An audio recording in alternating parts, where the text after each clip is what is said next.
All right. Football was drunk. Fun drunk.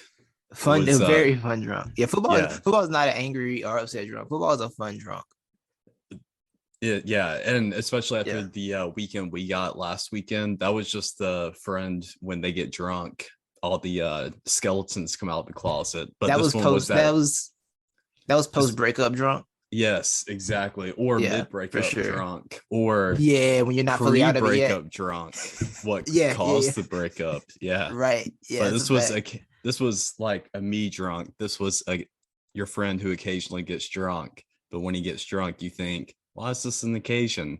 Why can't this be every weekend? This is fun. That's how it went right. down. But Right. I mean, everything going down to the wire this weekend. The game, we are recording this just as the fat lady sings in Kansas City, Mizzou, as Patrick Mahomes did it once again. How many points were scored? 22 points in the final. I got to look it up. 25. 25 points in the final. In the final 2 minutes. 2 minutes? Yes. Wow. It's so funny, bro, because it was like it was a long dead scoring period. Yeah. Because the score wasn't really changing. Like the first drive, it felt like it was like, okay, if they score, we're gonna score. Like if you score, I'm gonna score. That's what it felt like in the beginning, right? Because the Bills went down and scored. She's like, okay, bet we can do that too. Like, oh, you want to score? Okay, cool, we won't score. I don't know what the score was. We'll have to go back and look, but I do distinctly remember. Let's see. I feel like it stayed 20-16 for a while or something like that. Man, it was something I'm weird. looking at the wrong game. I'm about to say that score line does not add up. Hold on, I'm trying to pull it up now. Give me a sec. The score was sitting at. I want to say the score was sitting at like 14-14, and at halftime. And I was thinking, wow, I thought a lot more scoring would have happened based off the first two drives. Yeah, like they came out the first two drives, like, oh, the scripted drives over, everybody's confused and out. What happened? Yeah, everybody got mad lost. Real dead period there. Right. I mean, how do you want to approach this? Because we could approach it from, oh wow, Mahomes magic once again, or you can't. Buffalo just will never win, bro. Like Josh Allen literally did everything he had to do. He did. Josh Allen right there, pretty much. Now I'm thinking, even though they just, it's hard to proclaim him number one over Patrick Mahomes, but now I would put him definitely 1B if I'm not going to put him 1A. No, we watched the best two quarterbacks in football today. Yes. For sure. Watched the best two quarterbacks in football today. Like, go at it. That game was in. And they both were at the peak of their powers too. Like, there were no mistakes. Like, you might see the only thing you might see a sack here and there that never need to take. Didn't matter though. Like, okay, cool. We'll figure it out. Bro, that they were both at the peak of their powers. That drive where I don't know if you saw it's the one where you woke up or whatever. I text you that was the Lamar run. Yeah, that was the Lamar run. Yeah, Josh Allen on that drive. Just absolutely took over, and it was insane. We've been hyping this game up or these matchups up all weekend, and especially this game, circling it, saying these are going to be the best two QBs in the league going at it. It's going to be so great. Tony Romo says before the game, hey, one of these QBs, they're going to have to make one of those wow plays to win it. Well, they didn't make just one. Each of them made multiple. Yeah. And so it's just kind of baffling to me that this game actually lived up to the hype, because there was so much hype surrounding last weekend. And it was a complete failure. Yeah. But this weekend, I'm so glad you said that, because that reminded me. I was like, this whole weekend, I'm like, okay, we've gotten 3 good games. So Bills. Well, yesterday I was like, well, yesterday's game was kind of crazy. So these games are probably going to be a letdown. And then the Rams game is like, okay, so Bills Chiefs is going to have to be a letdown. Yeah. Like, nah, not at all. We got it. Don't worry about it. These two games today made yesterday's 2 games looked mediocre, kind of. They did. Yeah. They did. Because even though games had points, they were close, but they weren't that fun. Yeah. A lot of critical moments in those games, but it's not like we saw a whole lot of action come out of it. Yeah. You're not going to remember much after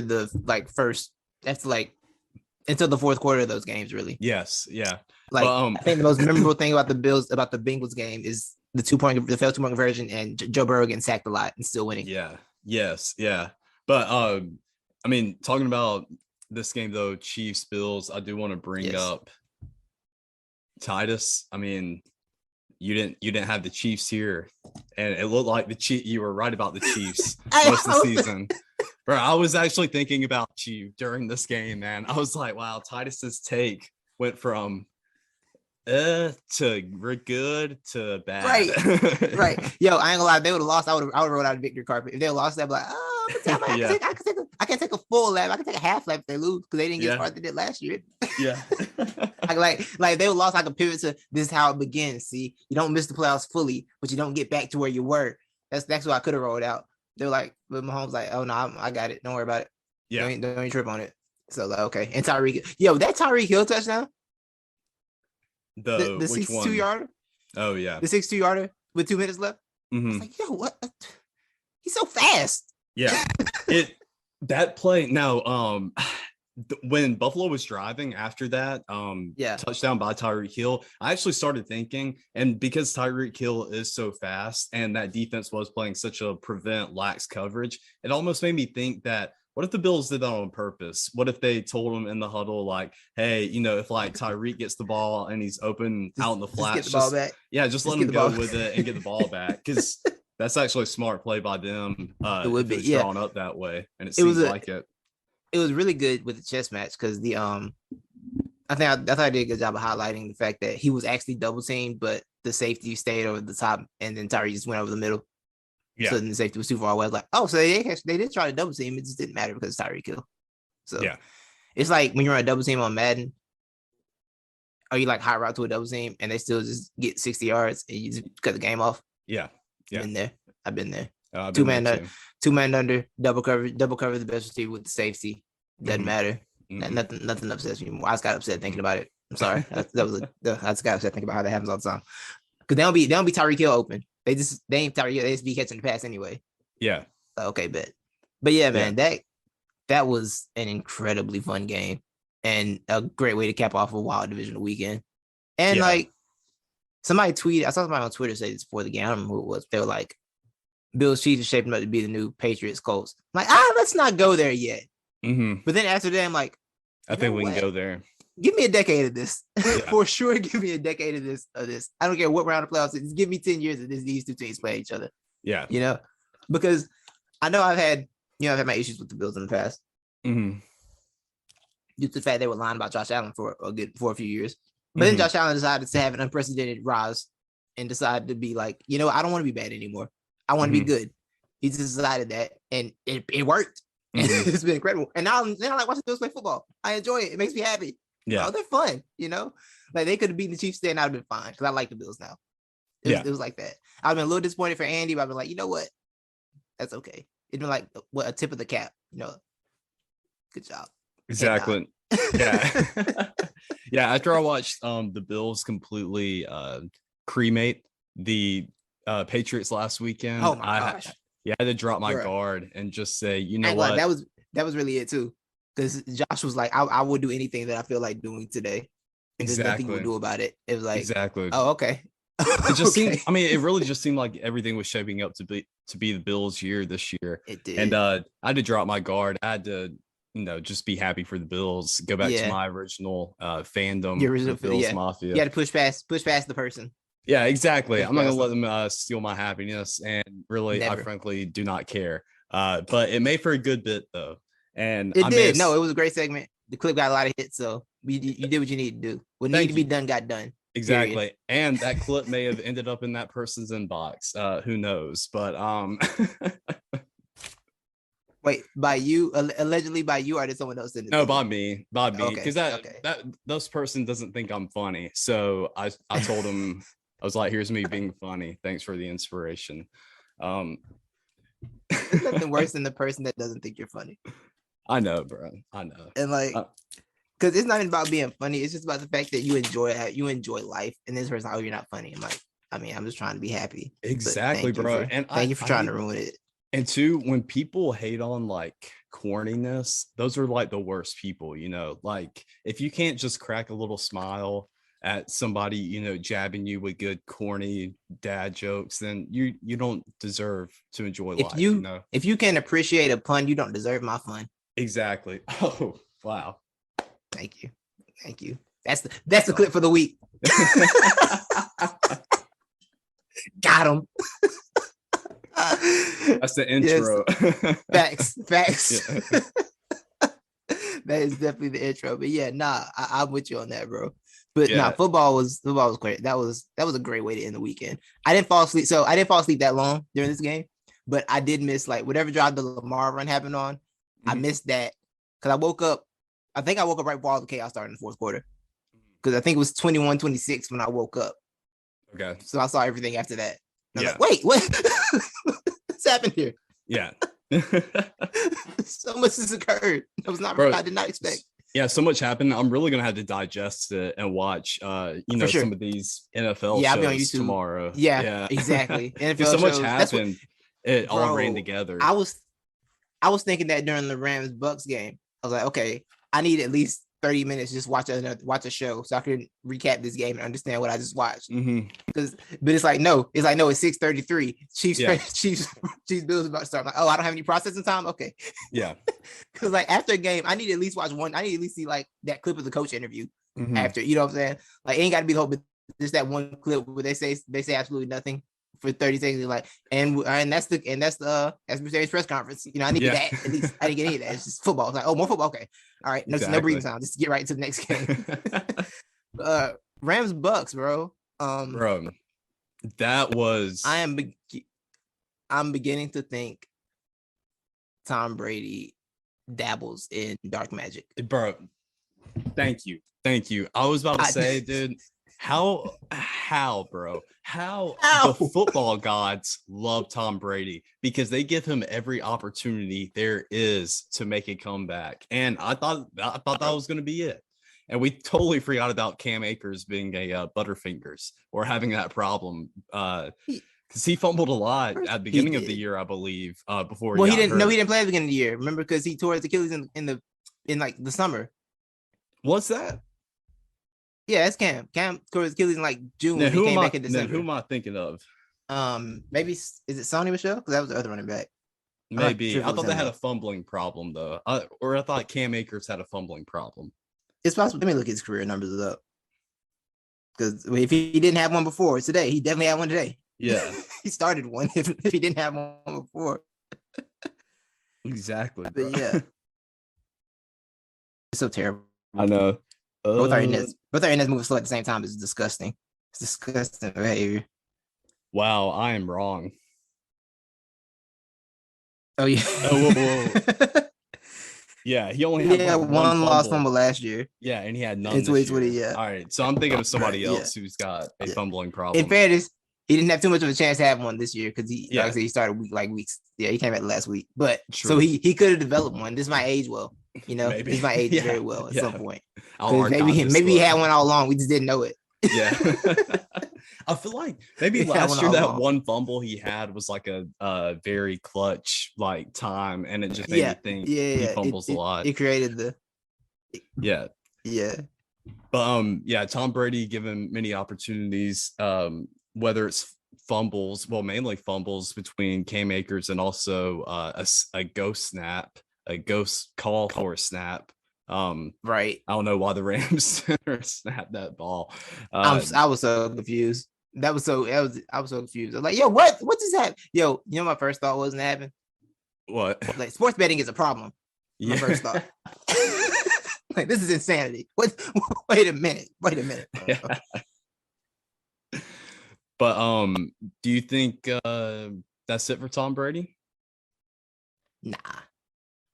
Ooh. Like I don't see it at all. There's no way the dude that refused to quit after winning 8 Super Bowls is gonna be like, you know what, I'm gonna go out on this bad L. Nah, he's absolutely coming back. I don't see it.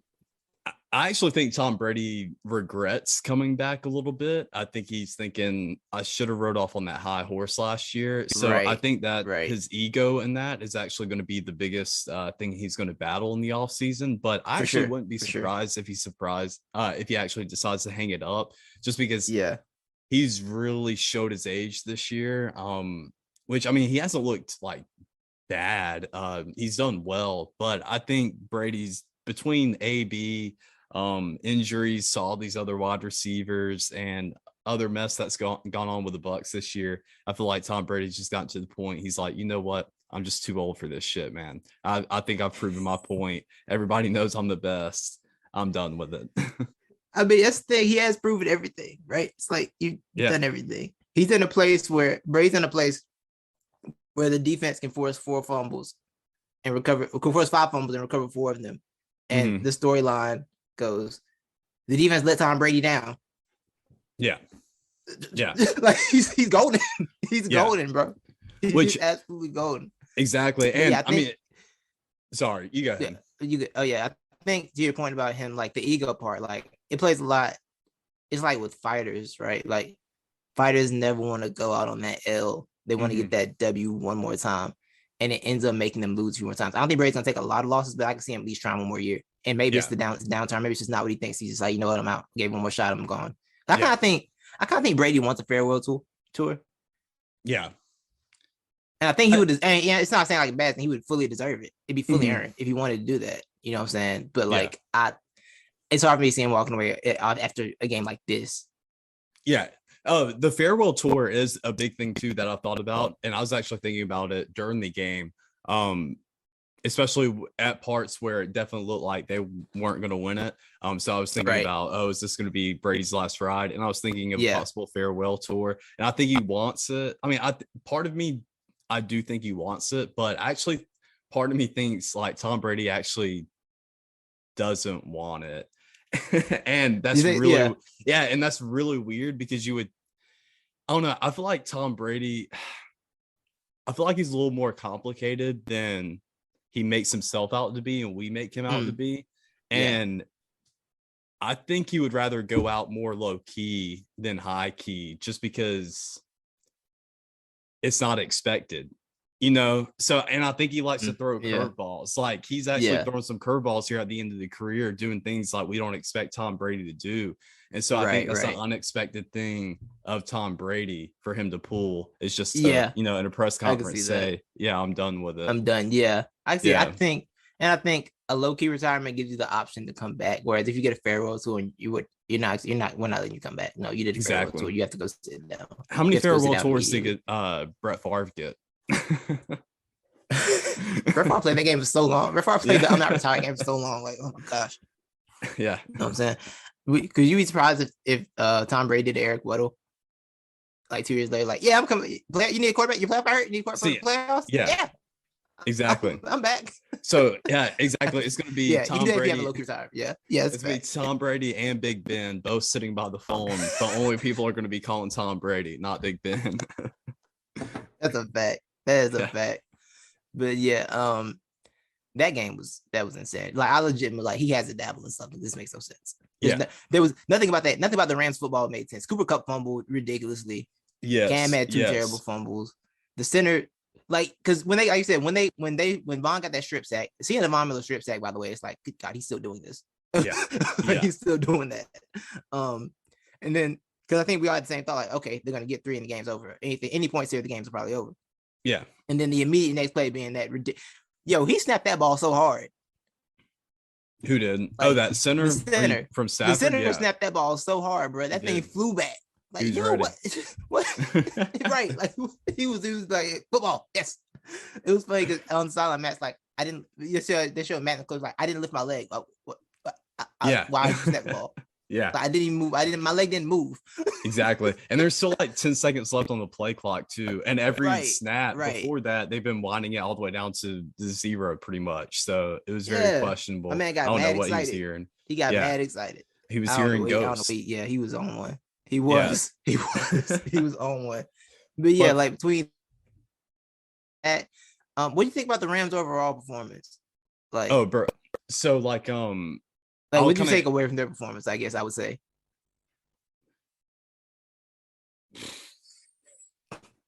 I feel like that's the proper take. Yeah, because okay. Of course, I could give the obvious take of that. Oh, that defensive front was incredible. They pretty much made Brady, human.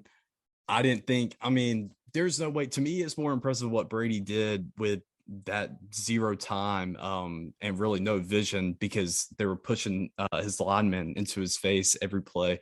But it's hard to judge that though, because I don't even know how many. I mean, how many offensive linemen were out for the Bucs? Was it like two? I think it was two. I think it was two. Yeah, I know Wirfs was out, and I think someone else was missing. I can't remember who it was. But I know Wirfs got hurt last week. Wirfs went out. He got hurt last week. Yeah. And that Bucs line has kind of struggled all year a little bit. I mean, they weren't as good as they were last year. Right? Yeah. Right. So it's hard to judge that, but I would say the Rams offense performed better than I thought they would. Matthew Stafford moved the ball incredibly well. Didn't even throw a pick.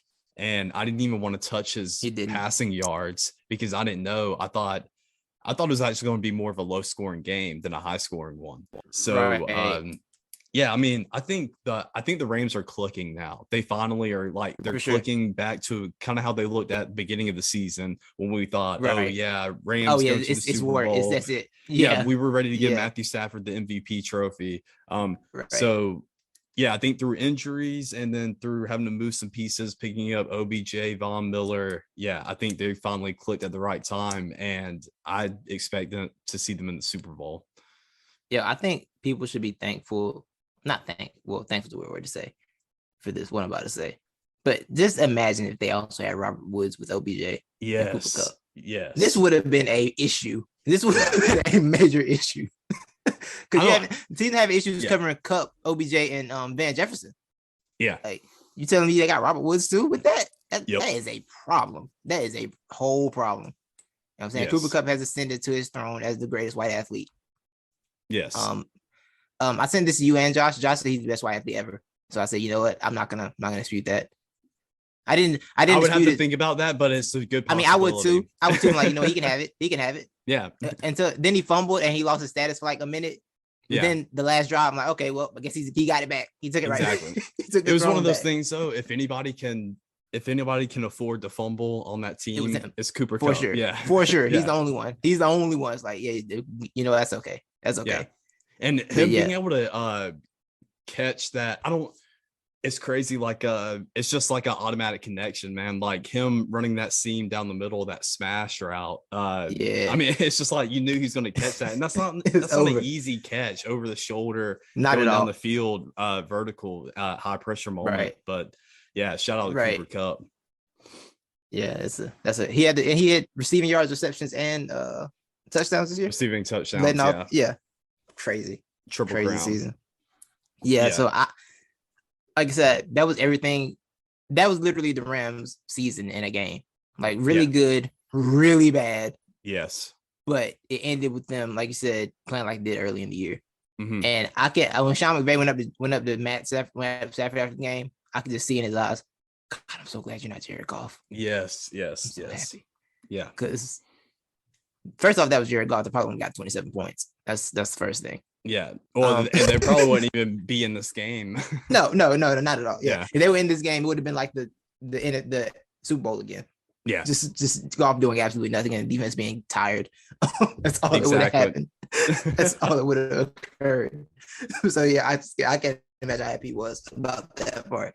I think I saw this on Reddit. Somebody pointed out, like, I think we all forgot that Stafford was considered like a comeback king in Detroit because he did that a lot in Detroit. It's just in Detroit. I remember, like, that's true. It just didn't matter because of Detroit, and they were never on national. They were like, it wasn't really a national TV thing. It was like a random red zone game. Exactly. He'd be running the comeback that we wouldn't see in the playoffs because they were never there. Yeah. So yeah, seeing him really, I feel like it's the first time Stafford's ever had to do some real number one overall pick behavior in his entire career. Yes. And he lived up to it. Mm-hmm. He held it down for the draft slot. You know what I'm saying? So it was, Stafford was fire to see. And like, even with the turn, Stafford played fine today. Like Stafford wasn't the problem today at all, truthfully. No. Because he didn't have any of those terrible interceptions he's thrown this year. He tried. He definitely tried a couple times, but he didn't. He ultimately didn't get them. He ultimately had to throw that, got him to win and everything. Yeah. When he threw that ball, went through my mind and said, "Oh, we just throwing it up." He's down. Like before I saw a couple on the screen, I'm like, "Oh, we just throwing it in the air, huh?" Yeah. That's really what I was thinking. But yeah, he had him. Saturday. Yes.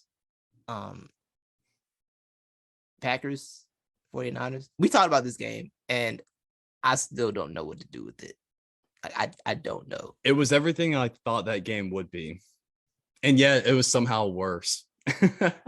Or it was more mundane than I thought it would be. Yeah, Jimmy Garoppolo is sexy garbage, or whatever that Twitter video. That's all he is, man. That man is just a face. He's just a beautiful face. That's all he is. He's a beautiful face who was a Patriots backup, so he gets to keep his job. Yes. Bro, do you think Bill Belichick really just thought Jimmy Garoppolo was good QB because of his looks? Because I think he did. I think Jimmy, you know what, bro? I think Jimmy can sell himself really well. Jimmy gives me really good salesman vibes. So I think he sold himself to Belichick really well. But that's also good looking privilege. That's dime privilege right there. Yo, nah. He has a real confident swagger about himself. Yeah, bro. Which in football terms, yeah, it's just so unearned in football terms. It's like, why you shouldn't be confident about anything you do on a football field ever. You should never. You should never look like you're this confident. Exactly. Yeah, but nah, that was It's like I told you earlier. The Packers offense was horrendous. Aaron wasn't great, but also it was 2-degree weather. Yep.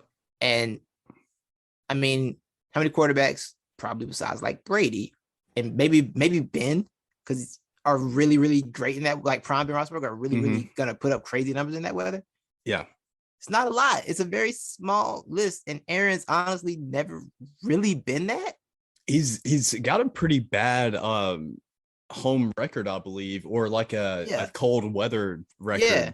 Yeah. He's not a cold weather guy. He's not. Which is that's the what's funny because he and Brett to it by now, though. You think so? But he and Brett had similar playoff issues at home.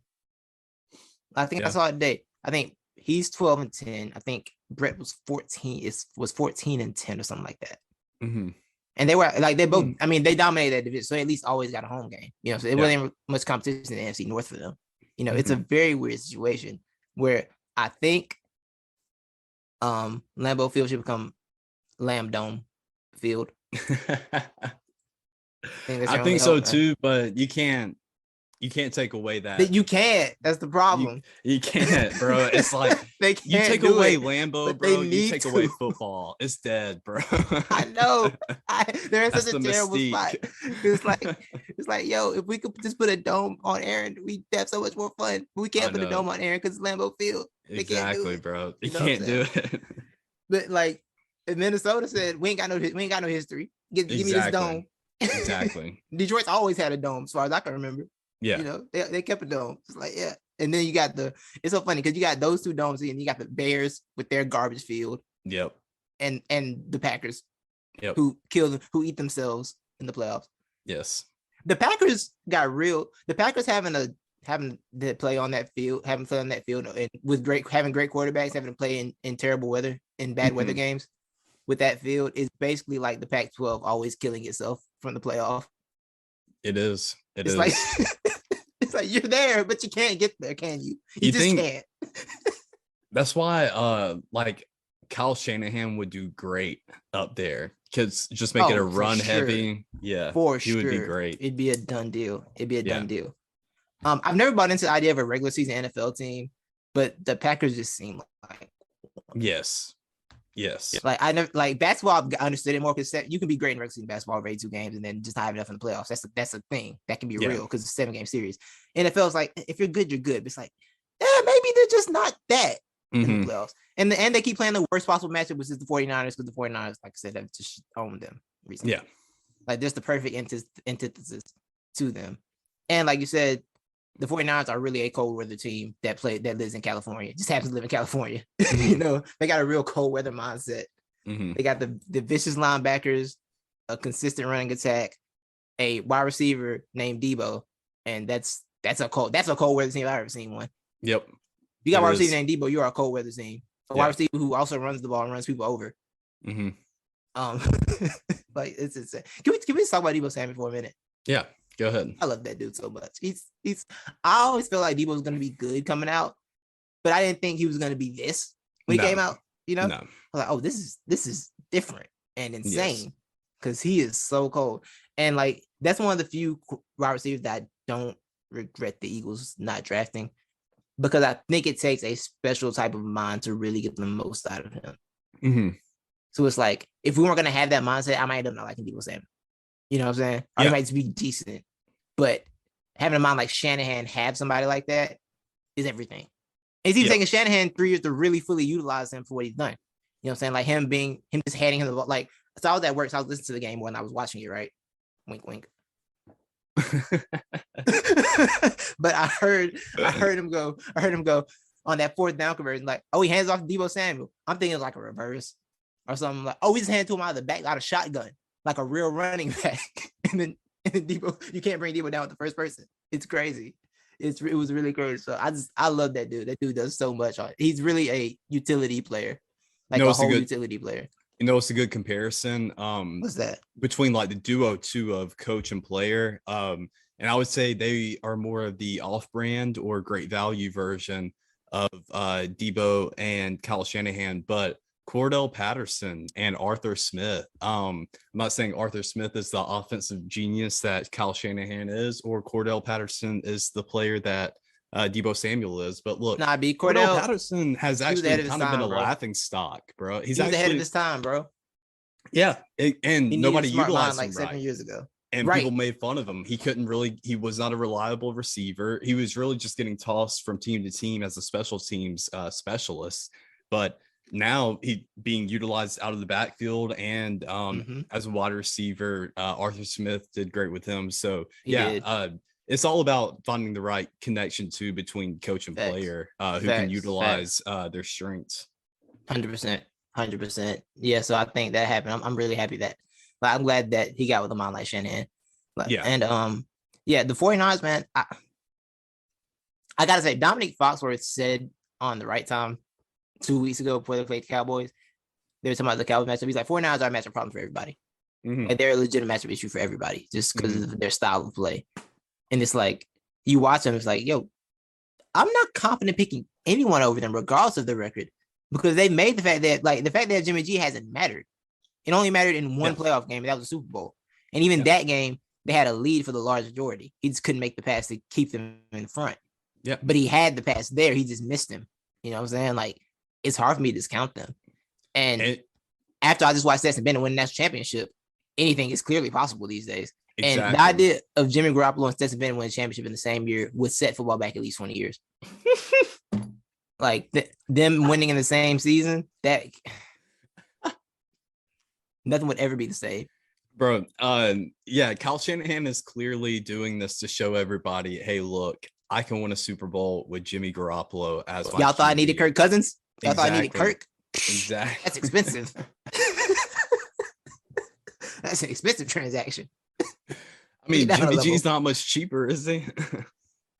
His contract wasn't fully guaranteed. That's the only thing I do know. Yeah. That's the only thing I do guarantee. It was high. It was high. It was a big one. It was a big one, but yeah. I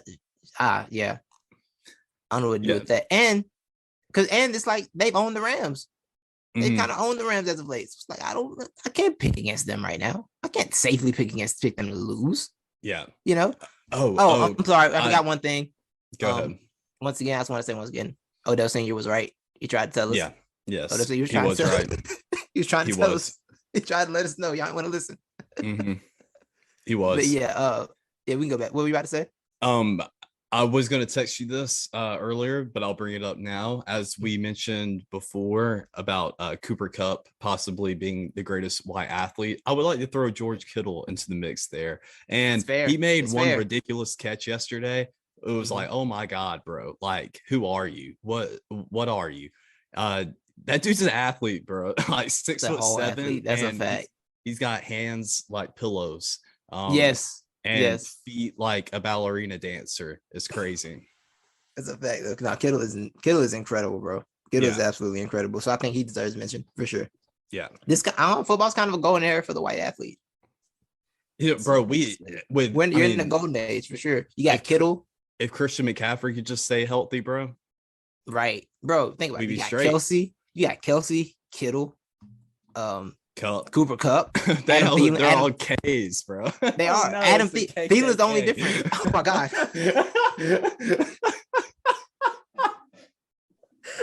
What have we discovered? What is happening? What has happened? We got to make merch. No, I'm just playing. Yo, Adam Thielen. We got the Adam Thielen in here for safety. Yeah, that's the safety net. Adam Thielen is the safety net. Daniel Sorensen. Yeah, I don't think he counts. Right. I've seen him play safety. Yeah, I don't think he counts. Yeah. Nah, he don't count. Yeah, so it's McCaffrey. McCaffrey's there. Josh Allen. Okay. Yeah. We're back. Yeah. We got enough. That was looking real scary for a minute. That was good though. It was. Now that's a great discovery.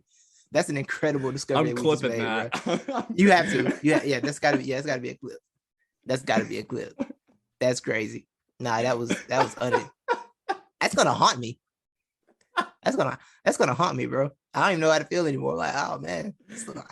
What you think about over there? There's a lot of K's in the championship round. Yeah. A lot of K's. What's happening? What's the game plan?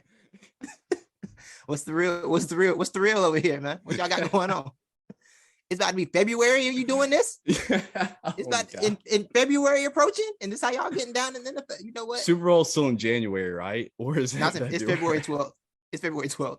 Gotta watch out for the matchup. Clearly. But we can only get two. We can only get two in the matchup, though.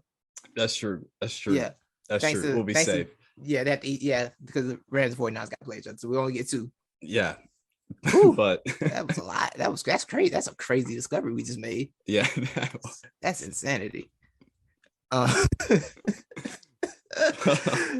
was the other matchup? The Bengals. Bengals, Joe Burrow, and I just have Joe Burrow written down. Sorry. So I guess I should go first. The way we talked about my Chiefs take having an up and down roller coaster. Yeah. Before it was defeated. My Burrow's a bus take died a fiery death. Like it just got abused and removed from possibilities. The Bengals, to be so cheap, have drafted so incredibly well. Yes, dude. And it's like, you don't deserve this, but you do at the same time. Like your fan base deserves this. You cheap owner, forget his name, don't deserve this. Yeah. The fan base for sure. I'm cool with y'all. I'm good with them. Bro, I'm pretty sure they've had all those offensive linemen for like forever, bro. I think they drafted them all like 10 years ago. Yeah, and kept them. Oh, yo, I forgot to show you this tweet somebody sent me. That I submitted today. It was about the offensive line for the Bengals. It said the Bengals center has dreads. You can't win up front with that. Go get some line from the Midwest with conservative views. And I'm like, you know what? It's a point. Shout out to L_EL_ budget, because that's real. That's real. My center got dreads. I feel less confident. That's fun. The interior guys, your tackles. Yeah, you definitely gotta be a tackle. You can do what you want with your tackles. Yes. Your interior lineman, nah. I need that good corn-fed questionable followings. Like I need to see Caitlin Bennett and Candace Owens in your follow list. I'm like, you know what? That's a good lineman. It's a tough guy. He'll get it done. That's funny. I was gonna say the same thing though. I was like, you straight if you're a tackle though. You're right. Yeah, tackle. You got some versatility for sure. Exactly. The interior though, nah. Yeah. It's a style. It's a style. I feel like a tackle with dreads has a nasty drop step. Yes.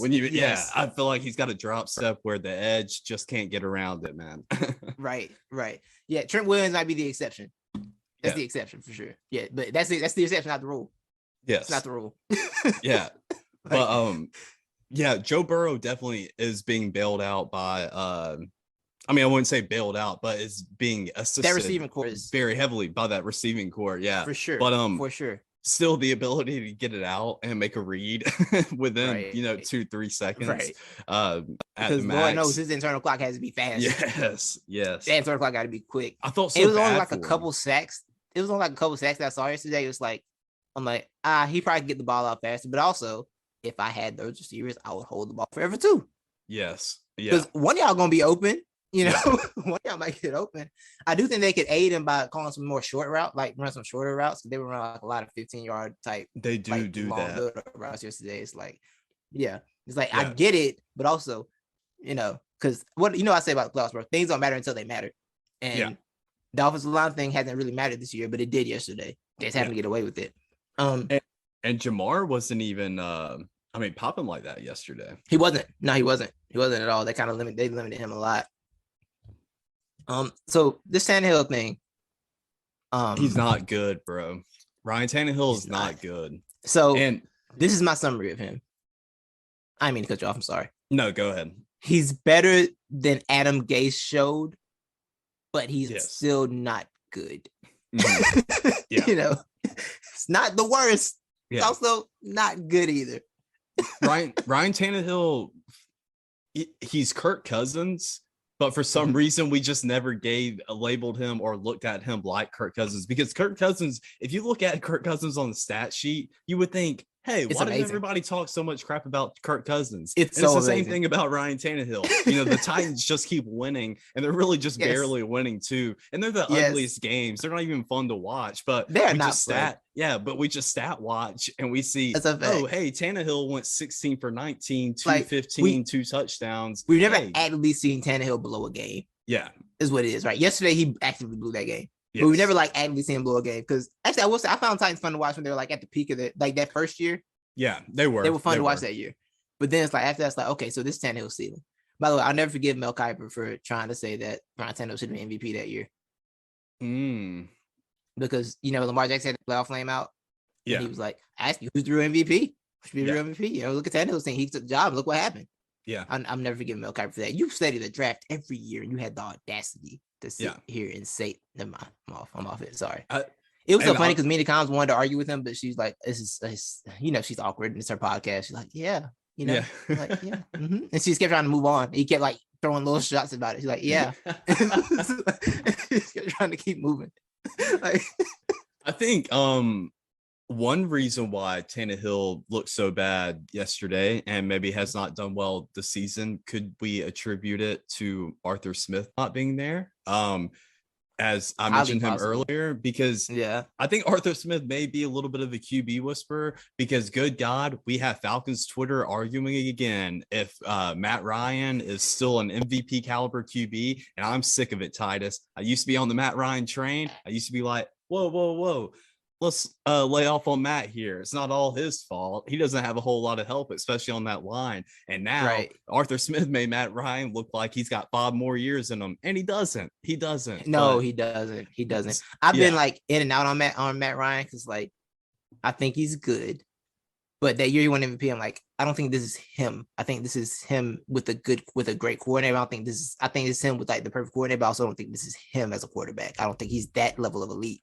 Yeah. But also, I don't think I've never thought he was a bad quarterback. I thought he was just, he's good. You can have him at around 15 years and feel good about your the time mostly. Yes. But no, he absolutely does not have 5 years left, because that arm strength was never there, and it's definitely lower than it was before. Yeah.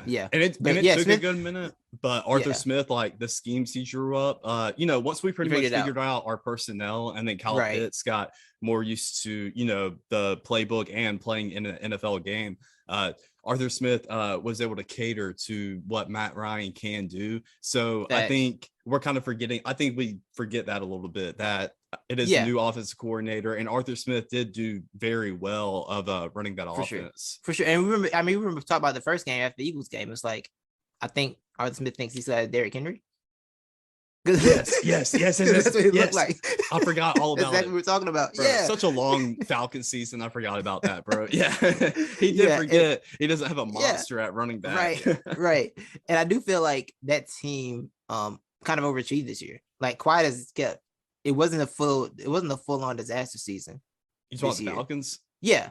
Oh yeah. It wasn't a full on disaster season there as it looked like it could have been early on. I was shocked, bro. I was shocked. We almost went 500. And I'm kind of mad. Right. I'm kind of mad we did because we gave Matt Ryan more life and we didn't get as low as a draft pick as we should have. So. Right. But look, listen, if Jimmy G flames out Sunday, Matt Ryan to San Francisco. It's possible. For sure. I think possible. Yeah. Yeah. I mean, Trey Lance, I don't know how Trey Lance feel about that, but I'd actually want that for Matt Ryan though. I like to see Matt get a shot at like that, honestly. I like all these quarterbacks that have been good but never really got there. I like this idea of just going around, trying to get with the new team instead of just suffering in silence. I want to know a terrible team. Like spend that last year on a good team. Even if you flame out, Phillip got that shot. He wasn't elite still, but he got that chance with the Colts, and I thought it was cool. A-Rod to Atlanta? He's in a dome, back in the dome. See? It works. Yeah. And I mean, it's not like y'all got to draft a receiver this year, so you can get another receiver. Hey, and there's a lot more unvaxxed people down here too, I bet, than up in Wisconsin. That is a fact. That is a whole fact. So he'll be fine. A-Rod, you're welcome. Yeah.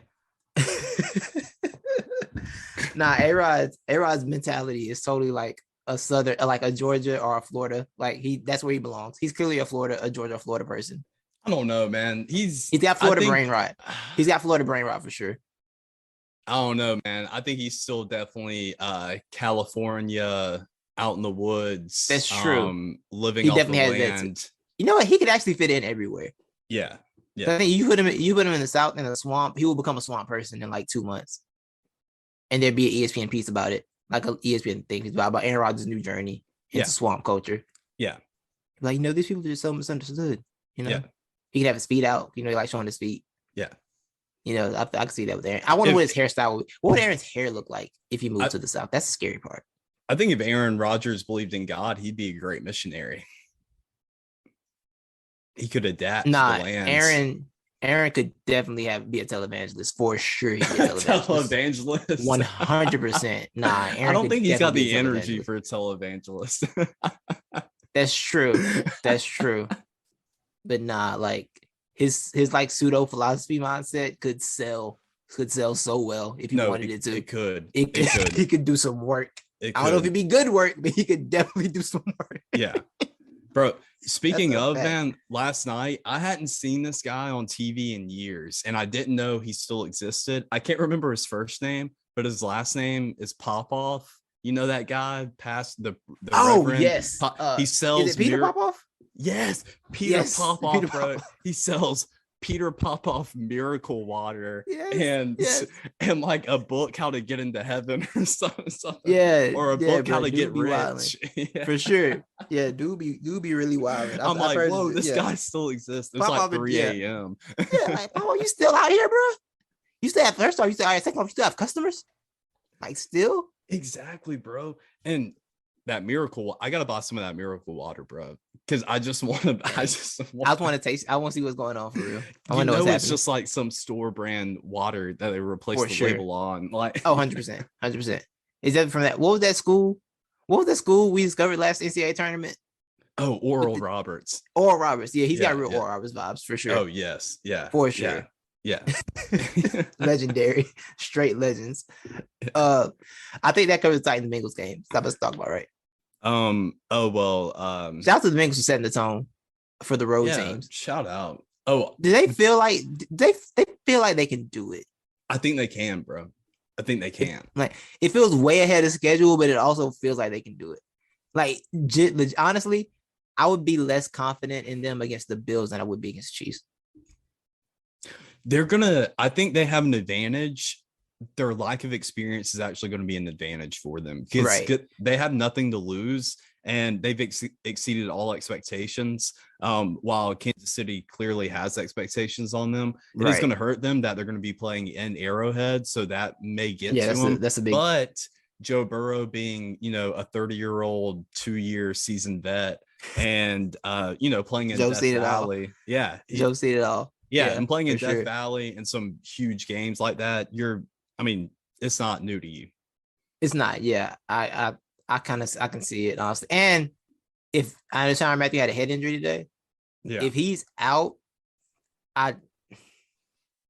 even when he was playing that last game, it didn't matter. Yeah. You know what I'm saying? Like, if he's out, it's a very tough matchup for them in the secondary. The matchup fares well for them too on the line because you know I would say that Bills defensive front is stronger. It's a lot better of a pass rusher than than Kansas City. Let me ask you a question because I know you know the answer to this. How many years has Ed Oliver been in the NFL? Because I was guessing around 10. Did I go too high? Yeah, I think that's too high. Okay. I can't remember what championship team Ed Oliver was on because you know y'all just rotate these large monsters, and I don't remember which one he was on. Wait, are you talking for Alabama? Yeah. Ed Oliver didn't go to Alabama. He didn't? Nuh-uh. What? Where'd he go? Oh no. He looks like he went to Alabama. I think he's only been in the league like 5 years. Yo, Ed Oliver looks like he went to Alabama. Why did I think he went to Alabama? Really? I don't know. He just gave me y'all went to Alabama energy. I don't know what I thought. I don't know when I'm putting from Alabama. I don't know when this happened. He went to Houston. Wait. And my guy's he's only 24, bro. Who am I thinking about? That's from Alabama. Was it Ashawn Robinson? It could be him, but I know he hasn't been around that long. Jaron. Did y'all have somebody go to bro? I think I was mixing up with Marcel Darius. I think that's what happened. He's not even in Buffalo anymore. Yeah, no, he's not at all. Yeah, I think that's what happened. I mixed him up with Marcel Darius because, like, in my mind, like 10 years. Yeah, in my mind, I'm like, wow. And somehow they morphed into one person. I'm like, you know, he started off kind of slow in his career. He got it together. Yeah, so that's what happened. I mixed them. Yeah, that's what happened in my brain. He was drafted in 2019. So I saw this is when I saw born 1997. I was like, wait a minute, what is happening in my brain? What is happening? Because Ed's cold, but I agree with that. I think the Chiefs' defensive line is good, but they're not as scary as the Bills' defensive line would be for the Bengals' offensive line. Like, it's not as terrifying. Now, if the Bengals have to face that, say they win, and they have to face the 49ers, it's a no chance. It's a done deal. It's a done deal. Yeah, Bosa is gonna eat. Bosa is gonna set a sack record that game. I would just send Burrow out there for the first half, and hey, if it doesn't look like we're winning this, I'm saving him, bro. We're not. Right. I'm not going to risk your ACL. We already lost. I was about to say we already lost your ACL once. We're not doing it. We're not doing it again at all. Yeah. But man, it's shocking how good the Bengals are doing. Because, like, I mean, we were both on the same page. Like, I mean, I understand you want to draft Ja'Marr Chase, but also you really need to get somebody to protect your quarterback because he just tore his ACL MCL in his first year. Yeah, like, you need to get somebody to protect him, but they made it work without that. Now, I don't think it's a long-term play. Like, I think you should definitely go line this year, but the fact they've gotten this far without that piece is dangerous. Like, that's a really scary concept. And I was one of those. I heavily criticized the Bengals for not going with Penei Sewell. I thought they were stupid. Right. My cousin's a Bengals fan. He felt the same way. He's like, no, we need to get somebody to protect the quarterback. Like, he's like, I saw Carson Palmer not get protection. I saw Andy Dalton not get protection. We can't keep doing this to our quarterbacks. Yeah. You know, so he was on that same train. Bro, and like Burrow, it's still very obvious he's not comfortable on that leg, and he has even stated that he's not 100% comfortable yet. I think he's 100% healthy. It's just more of a head thing. And they say it takes 2 years to get that back anyway. From the confidence to the strength, from the confidence to the strength, and he didn't even. I don't think he even missed a full year. Yeah, so you do kind of get worried for his health though as they keep going deeper because it's kind of like, wait, let's kind of pump the brakes. It's gonna We're going a little too fast. Yeah, and he's not a stout guy either. You know what I'm saying? Like Josh Allen could take a bit of a beating. He's huge. Burrow's not really built like that.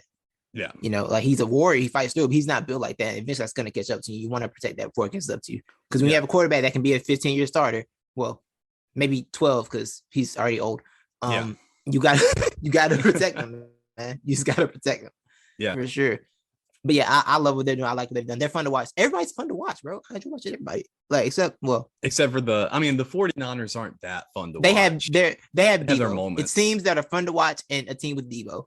Yeah, that is and Kittle. And when Kittle makes some ridiculous plays. Yes, that is the fun. Watching them on defense fun with Fred Warner selfie. You know, I enjoy that. Yeah. But offensively, it's like, no, they're not exciting offensive team. So I guess we can look ahead to next week. You know, I thought the theme was going to be of Saturday when Jimmy G was out there looking pitiful. Oh, what? After Tannehill looked pitiful, I said, all these average quarterbacks about to get exposed this weekend. Yeah. It's about to be exposing weekend. Yep. and then they both won. It was like, oh. Yeah. But well, Jimmy won. I mean, I was like, oh. I do want to address that. That is one like little topic I did want to discuss, which we've already hit on it. But we had so many questions at the beginning of the year of these QBs, like, are they actually good or not? Right. Are they bust or whatever? I think it's safe to say question marks out on Baker Mayfield. He's not good.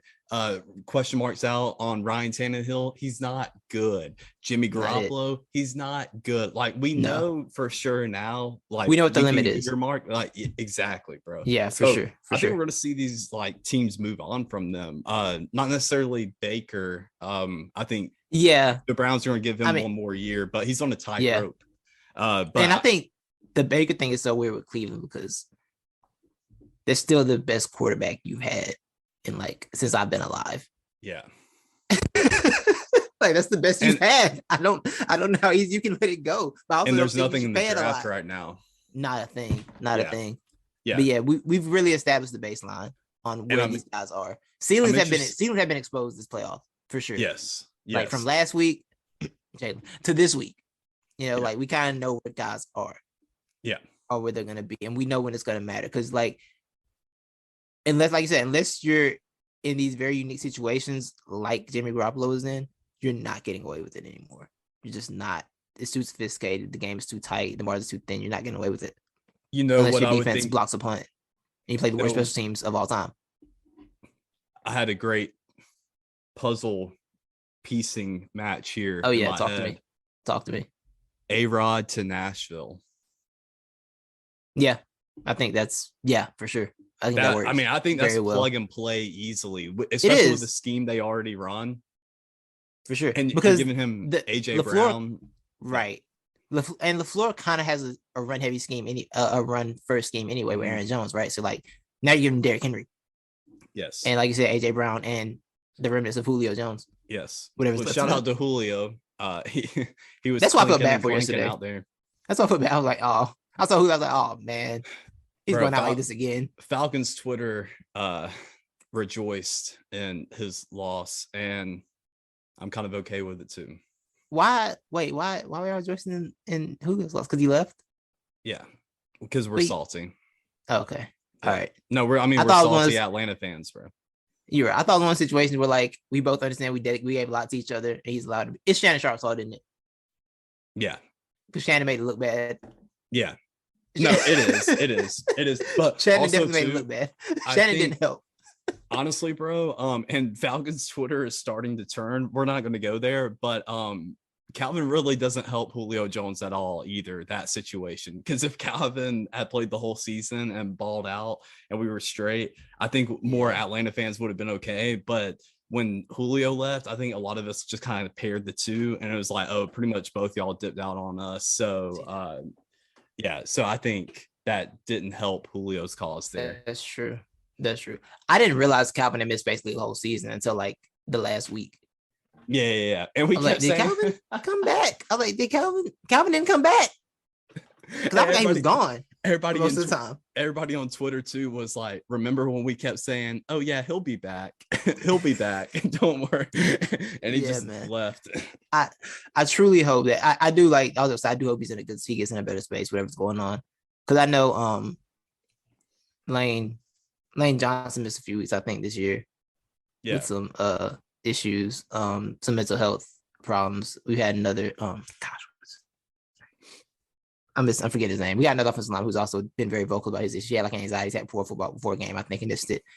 So like, I do hope like he's okay for real. But yeah, I completely forgot he was gone this year. I forgot how much time he really missed is what happened. Yeah, and because I do think, like you said, we it is like they'll be back. He just needs some time.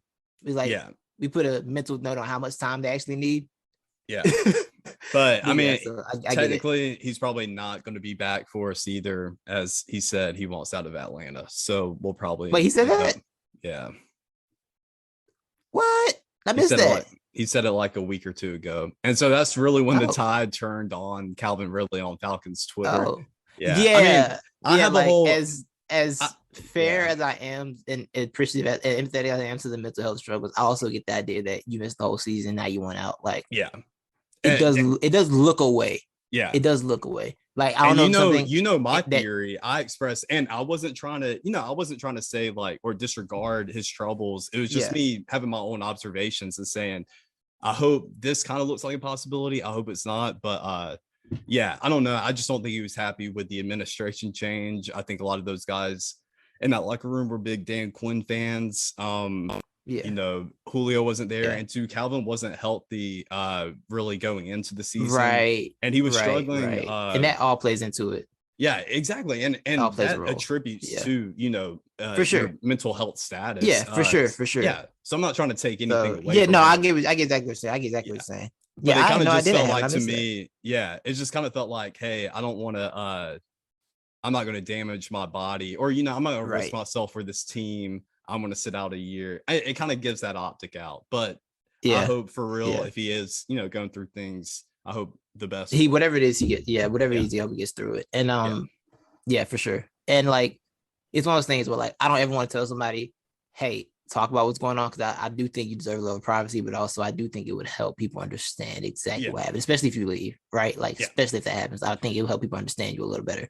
Yeah. You don't owe it to anybody, but I think it'd be good for you for like your brand or whatever to express a little bit of what was going on. And I think that not only helps himself and like the fans too, I think it actually helps to like the greater cause and NFL players and their mental health, because dude, like if people like mental health isn't an excuse, but that phrase doesn't mean people can't use mental health as an excuse. And so I think people would get afraid of, if you're unhappy with a contract negotiation or something like that, any little dispute, you could just attribute it on mental health. And Ben Simmons, for an example, like none of us know exactly what to do with it, because no one wants to come out and just say, this is BS, because it's not fair to do that.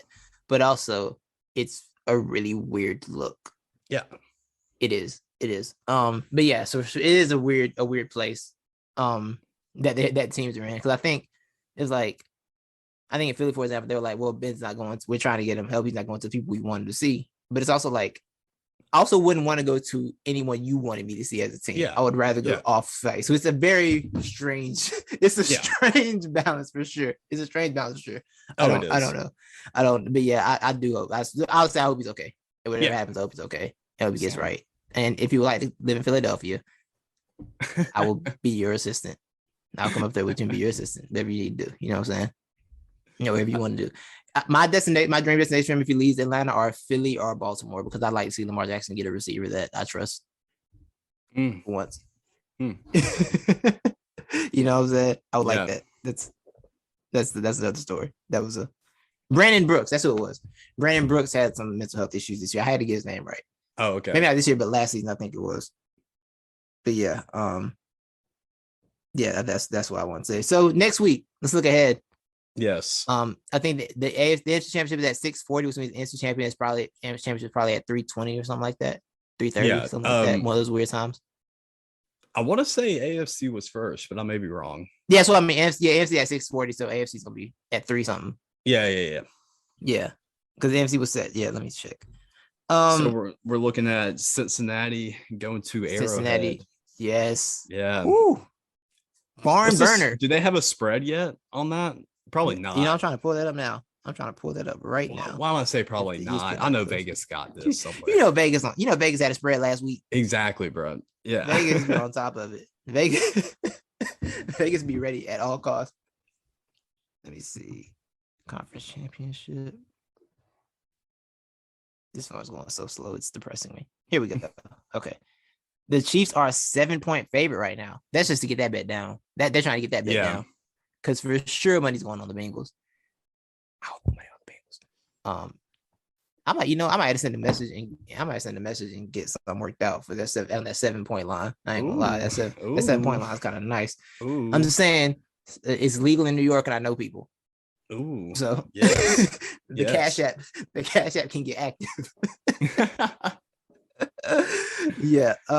And they're 7. So the Chiefs are a 7-point favorite right now. I feel like that gets bet down to at least 5.5. I don't know. I can see that. I'm actually comfortable taking the Chiefs at 7 because I can kind of see the wheels falling apart towards the end. For Cincinnati. Yeah, when the youth catches up. Yes. Yeah. And I think Joe Burrow is just going to eat the ground too much. And it's just going to get hard for him. So I got Kansas. You know, that's not a bad take because outside of the Patriots, everyone's kind of folded in that championship game against the Chiefs. Mm-hmm. Like the Titans folded. The Bills kind of folded from inexperience. Like they're a war-hardened team for sure. They've seen it all. And this is their 4th straight AFC championship. Yeah. Patrick Mahomes has not missed the AFC championship in his entire NFL career. Right? Yeah, like outside of his first year where he came at the end of the season, he has not missed the AFC championship. Every time he's been full-time starter, he's been the AFC championship at least. Dude, shout out to the Mahomie then. Right. That's crazy. Not shout out. Yo, I still got that video of Jackson trying to dance on silent in my head for TikTok videos. I never want to see the inside of a TikTok video again. Bro. Like I never want to seeing the rehearsal of a TikTok video is like the worst thing in the world. It's like, yo, 30 minutes, bro. And it was both of them. And they both had their own personal assistants videotaping them. Absolutely not. I'd be way too embarrassed for myself to be out there in front of that many people. TikToks. No, I cannot do public TikToks. I'm doing it in my house, bro. No, because first off, the editing time will take me forever. Secondly, do you know how long it takes to you know how bad stadium Wi-Fi is? Yes, yeah. That's not worth it. You doing that for 30 minutes. The upload time was probably another 35 minutes. You know, well maybe in the suite you got dedicated Wi-Fi in the suite when you're in box seats, but still, that's just unacceptable. No. Like he already has 0 credibility points with me, but he actually dipped into the negatives because I learned, oh wait, your videos and your dancing are this bad and it's not even first take you're throwing up. You're putting 30 minutes of effort behind all these terrible videos. Like, bro, I actually had 0 respect for you when I thought there was no effort into them. But now you're trying. Now you're trying. Yeah, now you're a try hard, bro. Yeah. You suck and you're a try hard. It's okay if you just suck, but don't be right. You can't be both. You cannot be both at all. That's why I don't play Call of Duty like that because I'm terrible. I'm not gonna be a try hard at it. Like the idea of me trying to be good at Call of Duty. That didn't me trying to be good at Call of Duty and still getting sniped by some 5-year-old because I'm not good at first person. It upsets me, so I just had to stop.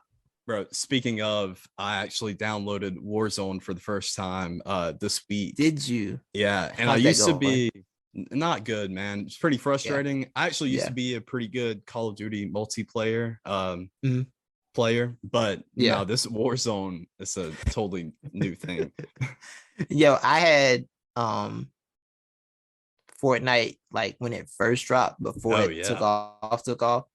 And I was getting decent finishes, right? I didn't win, but I could finish top 5, top 4, stuff like that, right? And then I went back after like 4 months. I was like, what are these new techniques y'all got? When did y'all learn this? We didn't do this when I played Fortnite. You just built the wall in 7 seconds. When y'all start doing this? So then I never play Fortnite again. Bro, I never built a damn wall in Fortnite, bro. I built like a mini wall that didn't get anywhere. I think I got shot in the middle of it. I was like, oh, okay. Because when you see people do something like, oh, let me try that. Don't try it. Oh, never mind. I'll just go down. I'm just cut this game off real quick. But yeah, I had the hardest thing about Warzone is the download. Because it's like you're taking up so much space in my console. Oh yeah. You're taking so much space in my console. I had to say my horror story because I had whatever Call of Duty was that Warzone came out on the first time. I think it was the Black Ops. I think it was the last one they did. I think it was that. I think it might have been that. Or that Modern Warfare remake. I can't remember. I think one of those. Yeah, one of those. Yeah. Yeah. So like it was that, and I'm like, I had it because I bought the physical disc because Josh was always like, "Yo, I said bet." So I copped it, had it download and everything. It uninstalled somehow. I had to reinstall the entire game. And think about it. Now I had the game, and then Warzone came out later because Warzone did drop with it. But if you got the game, you can get the Warzone thing. I said bet. So I just had to download like 40 gigs of Warzone. Warzone was gone. I had to download like 100 gigs. I had to get the game and Warzone at the same time. I was like, no. So it was like one of those things where I did it on vacation. Like you just download while I'm gone and not here, so I don't have to worry about it. Yeah. Like I'm out of town. When I come back, you'll be ready to go. There's nothing worse. There's nothing worse starting to download before you go to work. Then you'll come home and play the game. And it's like 7 hours. Bro, Literally the only reason why I haven't bought GTA 5 yet is because I know that download is going to take months. Yeah, that's a vacation. That's a vacation download for sure. For sure. That's how I did it. I think I downloaded. I was in Atlanta for like 3 days, and I like got on the mobile PlayStation thing. Like, start that download now. Yeah, while I'm not here. Bro, every time I get on Facebook now, I get down. Somehow I end up down a freaking GTA 5 rabbit hole. I'm just watching streamers play GTA 5. I cannot believe try to. That game is still popular. Bro, but those like, DLCs are insane, bro. And like, yeah, I mean, that's what it is. It's literally the modern day metaverse. Like whatever Zuckerberg thinks or wants the metaverse to be, this is what it is. You're just not going as your real alias, but you're just committing crimes and killing people. Whole fact. And living out all your darkest fantasies. That's a whole fact. Because I saw like the price on GTA. I saw like the price on GTA stuff in game. Like, this how y'all get. This how y'all like. I'm so good. Yeah. Because I don't like the online thing with GTA because one, I just want to go do stuff, and y'all keep wanting to shoot me. And I'm really sick of it because I'm really not trying. I'm really not bothering none of y'all. I am just existing in this world, trying to find out trying to go do like one of these little side quests real quick. Yeah. With like 2 people that I don't have to speak to because not to my headset on. And y'all just want to keep shooting me. Yeah. And I really hate you all. That's how Red Dead was. That's how Red Dead Online was at first. But it was cool because I had a squad. It was me, Josh, and like homie Michael. So we like squad up. But it was kind of annoying because like when they first dropped it, people just come in and bother you, even if you were trying to go do a mission. But then they updated like, okay, you can just do the mission without having people bother you. Because one dude kept following us, trying to kill us like for an hour. Like, yo, what are you doing? Leave us alone. Like, what is your problem? And then, I mean, one time I started shooting at a bar, but it really wasn't my fault because like they were targeting us, whatever, and it notified us. And Josh and them were like, I don't know, should we do it? And I said, I started shooting. Anyway, I started blasting.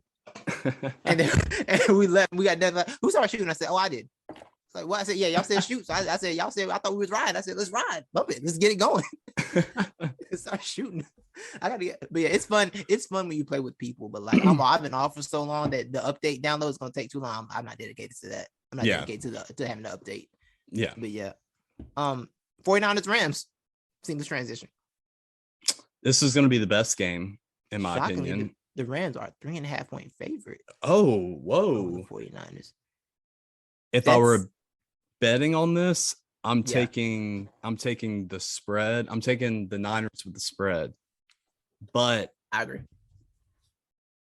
And like, I think the Rams can win. Prediction. Yeah, I think the Rams are going to win it straight up. Where I kind of want them to because I had them in the Super Bowl at the beginning of the year. Yeah, we both did. I think. Yeah. That was our pick. Stafford was my MVP. I can get something right this year. I can get something right. Who do you have from the AFC? Because I think I had Bills. And I had the Bills too. I believe I had the Bills as well. Actually, yeah. So close. So close. We were. But yeah, the Rams, man, they are the more talented team, but the fact that Kyle Shanahan has pretty much dominated Sean McVay is heavy. Mm-hmm. It weighs on my mind a lot. But you know what also weighed on my mind? A couple weeks ago, both of our minds. Well, what more? I used it more than you did. Bill Belichick and Sean McDermott, and then that suddenly didn't matter. Mm-hmm. It didn't matter all of a sudden. Yeah. So I think my smart bet is going to be on the Rams, but it's going to be one of those things like I'm going to say Rams, but then Sunday if they lose, I'm like, I knew it. It's going to be one of those type things. Like I knew I shouldn't have trusted them, but I have to trust them because I'm just trying to imagine Jimmy Garoppolo in the playoff setting with Aaron Donald trying to come kill him. And you saw that terrible interception he threw when he like escaped the pocket. He ran away from the pressure and then still about threw an interception. I could see that happening. I could see Jimmy going out bad in this game. Yeah. I don't think like as good as Deebo Samuel is, I don't think he's as dangerous a threat as a receiver to Jalen Ramsey as Mike Evans was. Because Mike and Jalen Ramsey was up. Jalen, I almost said that Mike and Jalen was a Ramsey. I was trying to say that Mike and Jalen battle was that Mike and Jalen thing was a battle today. Like Jalen got him a few times. Mike, of course, got him on that touchdown, which is gonna live in the memories of people. But like Jalen got him a couple times too. Like he did the best he could. Like I think cornerbacks, I'm like, yeah, you gave him a touchdown, but it's also you're guarding Mike Evans one-on-one. He's gonna get you eventually. He's too good to not get you. It felt like one of those things. So I don't think that the threats at receiver I don't think Deebo's as threatening to Jalen as Mike was, as much as I like Deebo Samuel. And I do think you can kind of limit them if you can limit Deebo, you can limit them even with Kittle out there, because I just think that pass rush is gonna be nasty. Von Miller and Don's gonna be nasty. That secondary does enough. Nick Scott was a revelation. That dude seems to be pretty good and not afraid at all at the moment, and I like that. Do you see Mina Kimes tweet about him? So he's a 7th round pick. He was a 7th round pick, right? If you don't know, Nick Scott's a safety for the Rams. He was a 7th round pick. He went to Penn State as a running back, and when he got there, Saquon Barkley was the starter. So, yeah, that was the end of his running back time. Yeah, you got to. That was the end of his time as a running back. Yeah. So I think that was a crazy story, but yeah. So salute to that. I do think the Rams have enough to where they just the talent advantage is going to be enough. So I think they win this game. I think it'll be tight because I think it's a divisional opponent, so you know each other really well. But so I think I can see the Rams win that. I probably think 3.5. I think the difference if it's a close game, I'm going to trust them over the 49ers for sure. Yeah. I'm definitely trust them over 49ers.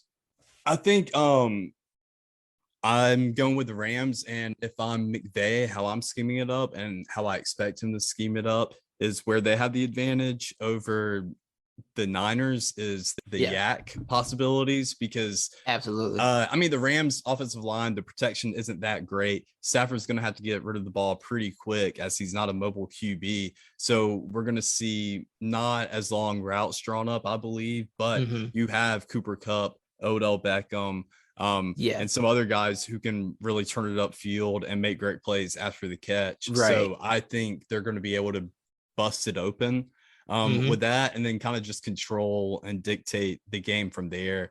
Jimmy Garoppolo, this is where you're going to have an elite QB or a pretty good QB to match up with, the opposing QB. And, if it was a looks contest, Jimmy Garoppolo's got this in the bag, but it's not. And I feel like I have to look this up. And if yours fell fast than mine, then please feel free. But I think I saw something that said Jimmy Garoppolo hasn't touched on like 1 touchdown in his last 3 playoff games. Oh. I feel like it has to change. There's no way you are making a second Super Bowl without throwing a touchdown. Like that can't be where we're at. We can't have just watched Josh Allen and Patrick Mahomes do that for Jimmy Garoppolo to get out here with not throwing a touchdown. Like that can't be what we just watched that for. That cannot be the sacrifice we made. That can't be the transaction. Yeah. No, Jimmy did not throw a TD against Dallas or Green Bay. Yeah. Okay. So he's thrown 2 playoff touchdowns total in his career.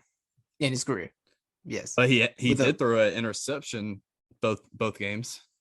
Oh, there we go. With a 4-1 playoff record, he has thrown exactly 2 touchdowns. He's the modern day Trent Dilfer. I'm saying it. Modern day what? Trent Dilfer? I'm saying it. I still feel like that's a little too heavy-handed, bro. Let me look up Trent Dilfer's playoff stats actually before I just put that on this man's jacket. Before I just put Trent Dilfer on this man's jacket. Hold on. Yeah, give me a second. I'm sorry. I'm still bumping Jimmy up a little bit just on the looks. At least he looks like a QB, because Trent Dilfer did not look like a QB. Trent Dilfer has 4 total touchdown passes with a 5-1 playoff record. So is Trent Dilfer the only bald QB to ever win a Super Bowl? Did that Buccaneers quarterback have hair? What was his name? Brad Johnson. Did he have hair? Yeah, he had hair. Oh, okay. Then maybe. It's highly possible. Yeah, John Elway wasn't bald either. I'm trying to think quarterbacks that I know have won Super Bowls. Joe Montana wasn't bald. Joe Montana wasn't bald. Who won Super Bowl? Joe Montana wasn't bald. Brady. Did you call Joe Flacco bald? Nah, he had not at the time. Yeah, not at the time. Peyton Manning was on the precipice. Peyton Manning was on the way, for sure. When that Peyton Manning helmet came off, you could tell he was headed somewhere. He was headed to a dark place. I looked up bald QBs who won Super Bowl. First thing that popped up was Trent Dilfer's Wikipedia page. There it is. There it is. He's the one. And then Akora came up. Is Trent Dilfer the worst quarterback to ever win a Super Bowl? Wow. Yes. Wow. Yo, even in that last playoff run with Trent Dilfer had, he threw 3 touchdowns that year with the Ravens. No. He had 3 touchdown passes.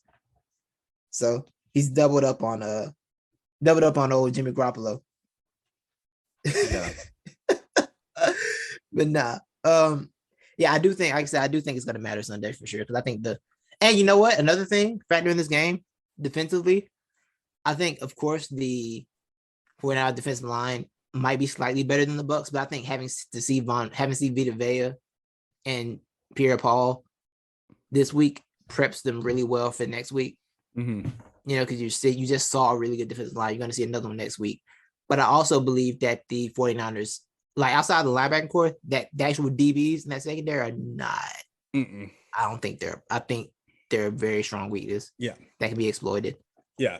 You won't be able to. That's why I would think they have the advantage of Cooper Kupp and Odell Beckham. They're going to be able to run around them. I just don't see Stafford being able to drop back in the pocket and really throw it deep. No, yeah, I agree with that. Yeah, I think they might get some. Like I said, they'll definitely get some yak because I think they can take advantage of that secondary for sure. Yeah, but in terms of like, I think this might be a less threatening game outside the divisional factor than what they just saw this week. And two, what will be interesting, how much do you let Cam Akers touch the ball? Because even though he doesn't have a career problem of interceptions, the two last week does make you worry. And that San Francisco, it does. They're going to punch at the ball. Oh, they're going for it. They're going for it. Yeah, I don't know. I feel like I like what he's trying to do, but I do think they're trying to force feed Cam a little too much. Like, yo, he's literally just got back a month ago. Yeah. From an injury that I still don't know how he came back from that in less than a year. Mm-hmm. Like he came back from an Achilles tear in 6 months, which is just insanity. I still haven't fully registered that in my mind. It took him 6 months to get back. So I don't know, but I do think, is Sony Michel healthy or is he hurt? What's up with him? I think he's healthy. I just think they like Cam Akers better. They like Cam. Okay. Yeah. I think you, if anything, you bounce out, give them both some touches. Like I think I would let Cam start the game, just show him I still believe in you, but I also would give Sony some touches as well. They still got Williams too, don't they? I believe you're right. Yeah. Darnell Williams. Yeah. Henderson Williams. Something. Henderson, I think. Henderson. Yeah. It's Darnell Henderson, I believe. And he's been solid. I believe you're right. Yeah. If not, then. Oh, wait. Oh. Is it Darius Williams? I found a Darius Williams. That may be it. Let me check. Oh, we just had a moment. Between this and the KKK discovery, we are out here. We are. Oh no, we're good. Darius Williams is a CB, is a DB, so we're good. Clear. All clear on that. Yeah, I don't even see the depth chart. Williams on here. I think they cut somebody. Henderson. I guess that's who got cut. Yeah, I think they did cut somebody if I remember correctly. I didn't remember who because I missed a lot. Yeah, but yeah, man, I think so. At one point. Yeah. So we're going Rams and Chiefs. We're both going Rams and Chiefs. Yeah, you want to give your early Super Bowl prediction? Your take, I will say, your take on the Chiefs really swayed me a little bit because I was leaning more Bengals, but your take about them probably falling apart late really swayed me because I could definitely see that being a thing because it's a lot and they're still young. It's a lot. Yeah, and if it gets tight, like they could be up late, but the Chiefs aren't going to be phased, and I can see them just having a mistake here or there that just gets the doors blown off. And two, do we even really know what to make of this Bengals defense? They've blown expectations or exceeded expectations, but also Titans. I mean, it's not that great of a litmus test. It wasn't an offensive threat, right? Yeah, they played the Titans, and who they played the other week? Not the Bears. The Raiders. The Raiders too. You don't even. They're wishy-washy on offense. You never know how that's going down. Yeah, they were our team of destiny. Darrell Henderson is hurt. He's not injured. He's on IR. He hurt his knee. So that's what happened. I think he got hurt, and that's when they brought. No, never mind. That says January. Never mind. I'll shut up. Shut up. Just be real quiet. All right. Do we have anything else, or because I have I think we're done. Yeah, a new segment I would like to end this pod with. Yay! Oh wait, you want my early Super Bowl prediction? Oh yeah. So we got Chiefs. We got Chiefs versus Rams. Yeah. Oh, we remember that last game they played in Mexico. That crazy game they played in Mexico on Monday night. Oh yeah. Ooh.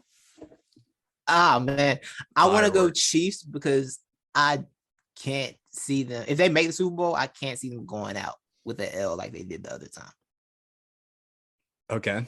Because I mean, if you make 3, I don't see them going out. I see they'll be way too determined and focused. I think I think last year part of it, like them being shocked by being down like that, is because they hadn't seen a struggle like that in a long time. I think seeing that if they get there again, I think they're gonna get it.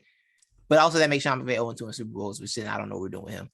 Yeah, that's a great take, Titus, and I'm glad you gave it because I'm going to clip it and put it right next to a take from earlier this year about your theory with the Chiefs and put it side by side.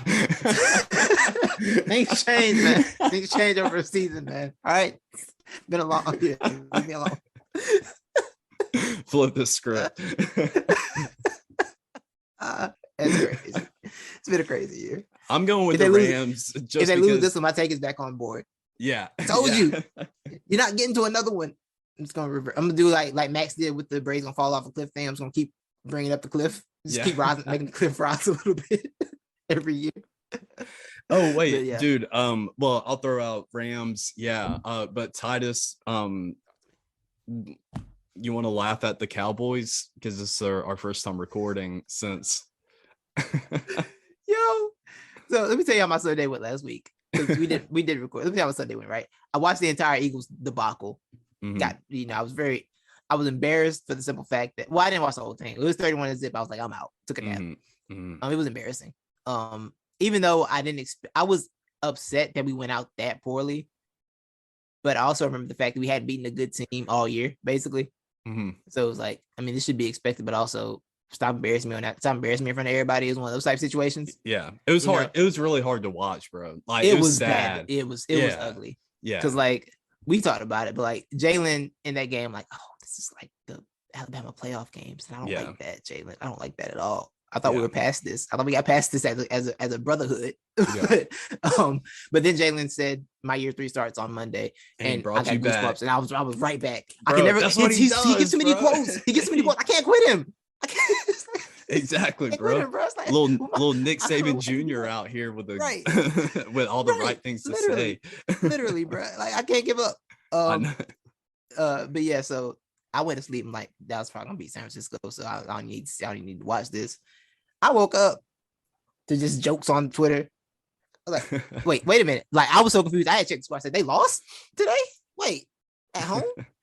And then that's when I said on Twitter, I said, I know good and well the team that played all its starters tried hard to win a game against our second and third string. It didn't go out the same day we did. So it was funny. And then I found out about the wonderful draw play on with 14 seconds left, and I was like, oh, this is gold. This is a beautiful day. God, Mike McCarthy and time management is like Les Miles and time management. It is. I don't think it will ever get solved. Yeah, it's bro.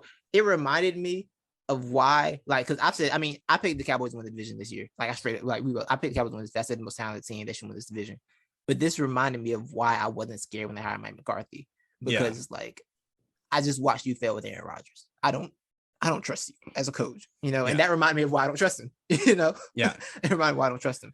But the loss also hurt in a way because I don't think anyone's gonna steal Kellen Moore now, and I really wanted him to be stolen. Well, so that's the interesting thing, though. Yeah. So you kind of I know you want both coordinators to be stolen, and I think definitely Dan Quinn. Yeah, and I think it's crunch time for Jerry. He's gonna have to, bro. I mean, he's gonna have to kick Mike to the curb and choose between Dan or Kellen on which one he wants to be head coach of the team, and try to retain the other. Yeah, and I legitimately don't believe Kellen Moore is ready. I don't either. I do not either. Sputtered. I think he's done some good, but the offense sputtered so much. It's like, I don't trust you. Yes. Like, I don't think you're ready for that. But it probably a stretch just because I am a little salty at Dan Quinn. And I think Dan Quinn's a good coach, but that Falcons I think he's a great coordinator. I think he's a better coordinator because the Falcons, 100%. We lack discipline. Like that was the number one thing if we were to say, and Dan Quinn was a player's coach, and that it kind of portrayed or whatever, like just a lot of the most penalties like committed every year was by us, a whole lot of turnovers. So I don't trust which was Dan the opposite Quinn of the Mike Smith era. Yes. This is weird. It was the complete opposite of Mike Smith. Mike Smith, like they least penalized team every year. Yes. It's weird. Yeah. But yeah, I think it's weird because I feel like low penalties is kind of it's somewhat of an anomaly, but high penalties is not. I don't think you can control low penalties much. Like, I think high penalties is like, okay, that's clearly undisciplined. But I think low penalties is also a result of maybe the players too. You know what I'm saying? I think it's more, I think it's one of those weird things. I don't know if I said that right, but someone understand what I'm saying. You know what I'm trying to say. So that's all that matters.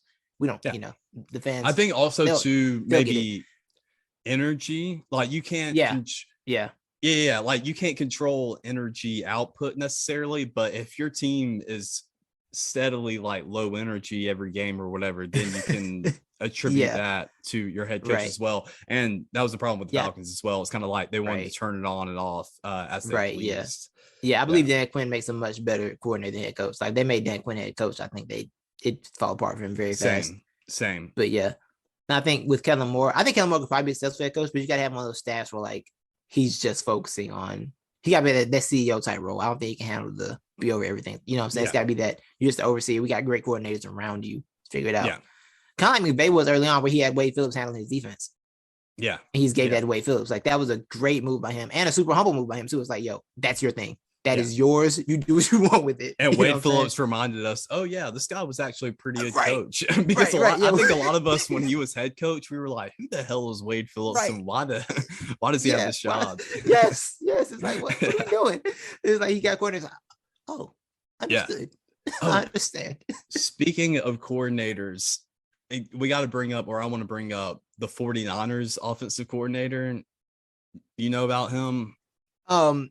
I think I've seen it. He's getting interviewed, right? Yeah, I mean, this guy just came out of nowhere, though. Like, apparently he's been the OC in the shadows for a while, and he's been with Shanahan for a while, and we're just now discovering him. And the guy's like 5'9" and looks like a nerd, but yes, he does. Apparently, is a great football mind. He's that dude. He's that dude, apparently. And he smokes a lot of weed. Moving towards a weird era where, like, these coordinators, like, because of the way this game is built, all these coordinators are just steady nerd looking dudes, and it's like, but as away from the hard nosed football guy, it's going to be a very weird transition. But they're going to be so smart that the players going to like them. I know some people. I would say it's very few, and some. I mean, I just have a couple people in mind, and it's just because from the conversations I've had with them or whatever. But and they're past football players. I don't think they're big fans of that. Or just like the ones I've kind of talked to. But to me, I think it's beautiful, bro, because like it gives room for the game, gives room for everybody to participate. You know, you don't have to be everybody. Almost everybody. But it's growing. It is. It's getting a little bit more inclusive, but you know, you don't have to be sculpted from God's hand, in order to be involved in the NFL. It's got its pros and cons, right? It's like, these guys who study the game are very valuable, but also that lack of being around football, that lack of instinct can come back to bite them at some point. Exactly, because I mean that's been a huge it's been a growing conversation in the past few years as advanced statistics has become more popular and more, especially in the NBA, in the game. But with the NFL, Brandon Staley is a perfect example, because now that's become a huge topic, as in he did what the numbers say to do. Went from hero to villain in the same season. Exactly. And so sometimes you just got to throw away the numbers, and you just got to have a feel for the game and have a reading on, hey, this guy's been hot all game, screw the numbers, let's go to him, stuff like that. You just got to be able to read and react instead of just reading numbers and reacting off them. Exactly. Like you got to know, it's got to be situational awareness too, right? You got to have situational awareness besides just being aware of the numbers and the information. But I heard nerd 49ers guy is getting the one interview he got, I think, is with Miami. And that's interesting though, because I did bring up our last conversation about these head coaching vacancies. I think getting an offensive minded coach and for Miami would be it's very important. Nice twist. I think on that note, I feel like when you go from a defensive guy, the defense kind of stays intact for at least a year, right? If the talent's still there, like you can kind of keep that defense in a good place where they're doing what they're doing.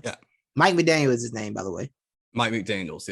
Yes. Do you see the comment about him and taking a head coaching job and legal marijuana. No, what? So a 49ers beat writer commented on one of the videos that went viral on Twitter. And his comment was, for all of you just getting introduced to our genius OC or whatever, and you want him for your team, just know he will not accept a coaching position in a state that doesn't have legalized marijuana.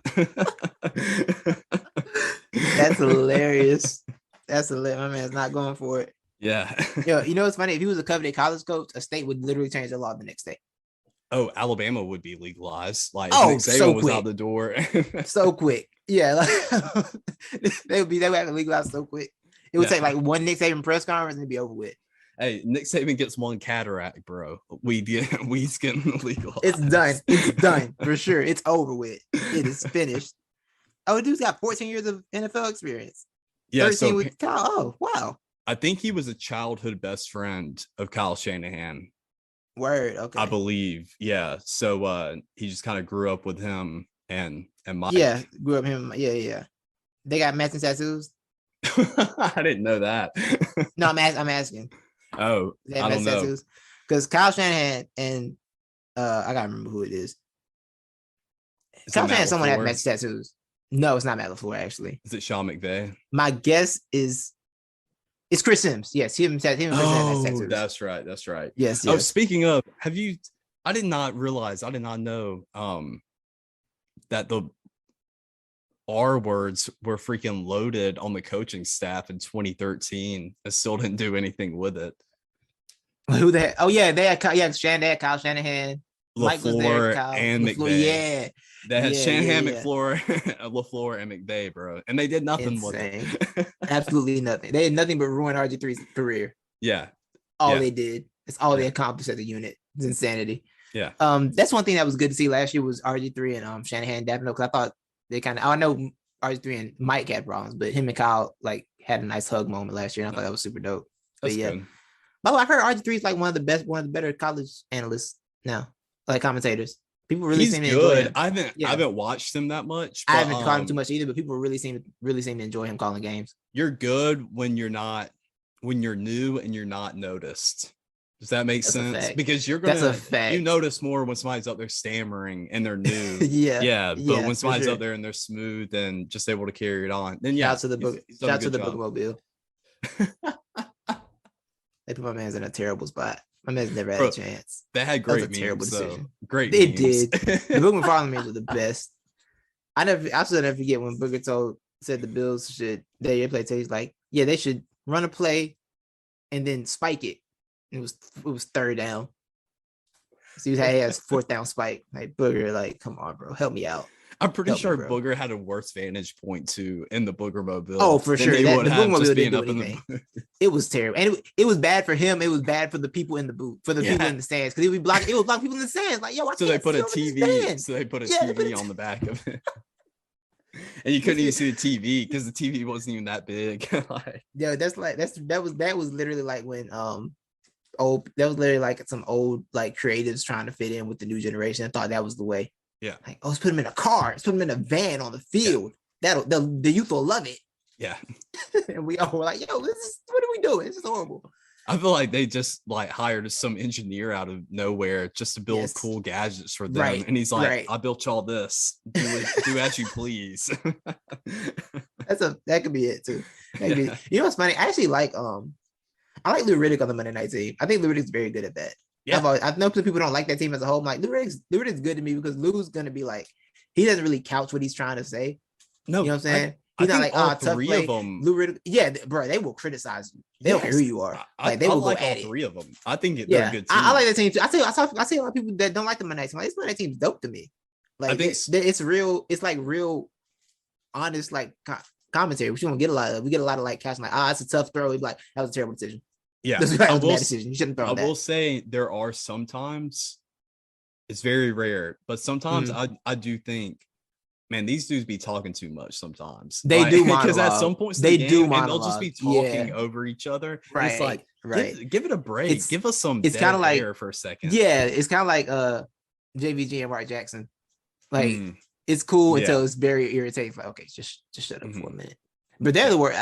I'm JVG and Mark getting on my nerves because it'll be like crunch time in the fourth quarter, and they'll be on a rant about cheese fries. Yes, yeah, Bro, it's 2 minutes left. Why are we talking about cheese fries? Yeah, like where we go? Can this wait? Like what are we doing? You dudes doing a free throw or something? Like help me out. But yeah, I do. I like that crew. I'm glad you like the team. I'm glad I'm not alone in this. But I really feel like I couldn't say this out loud because people seem to hate them so much. Yeah, no, I think I had that take. I give that take after their first broadcast. Yeah, like I think the one that turned me was probably it was a Giants game, I think, where they blew a 2-point conversion and Lou Reed's like, yeah, it's on Daniel Jones. It's like, you can say that in the commentary booth. You can blame the quarterback out loud. You can do that. They let you do that. Yeah. He's like, you got to get that ball out quicker, man. That's just bad. Yep. I was like, oh, I like this team. I like the raw. Give me the raw talk for sure. Yeah, they don't sugarcoat it. No, right. So yeah, so we put money down. We tell people to put the money down on the Chiefs and Chiefs and I'm gonna say Chiefs and Bills, Rams. But Chiefs and Rams. Yeah. All right. Yeah. Put your money down, and then if you win a lot, send us some. Yeah. All right. Ready for the last new segment? Oh yes, I forgot we had a segment. My bad. All right. Long rant in the middle. Yes. I came up with a segment right before we recorded because I got our YouTube account. I dusted the YouTube account off. Yeah. For some reason, logged on, and I saw we had a comment on one of our videos from 7 months ago, and it was great comment. It was a great comment. So I think we should end the segment or end our episodes now on one of our favorite fan comments. So yes, feel free to go on YouTube, NTE Podcast, Not the Experts. Go watch a video, 100%. Comment on us. We might read it out loud. Please. Yes. So are you ready, Titus? I'm ready. First, the video was why Tim Tebow is back in the NFL, and I had to go back and watch it. Wow. I don't remember what we said. I don't remember what we said about that. Dude, okay, I went back after I read this comment, and bro, I don't agree with this guy. He doesn't get humor, but it's from Got Aerial, and it's a page just about like drones or whatever. It's got like over 1,000 subscribers. But salute him for real. What did Got Aerial say? Listening to these children mock God and expose their racism towards white people is a shame. Wait. We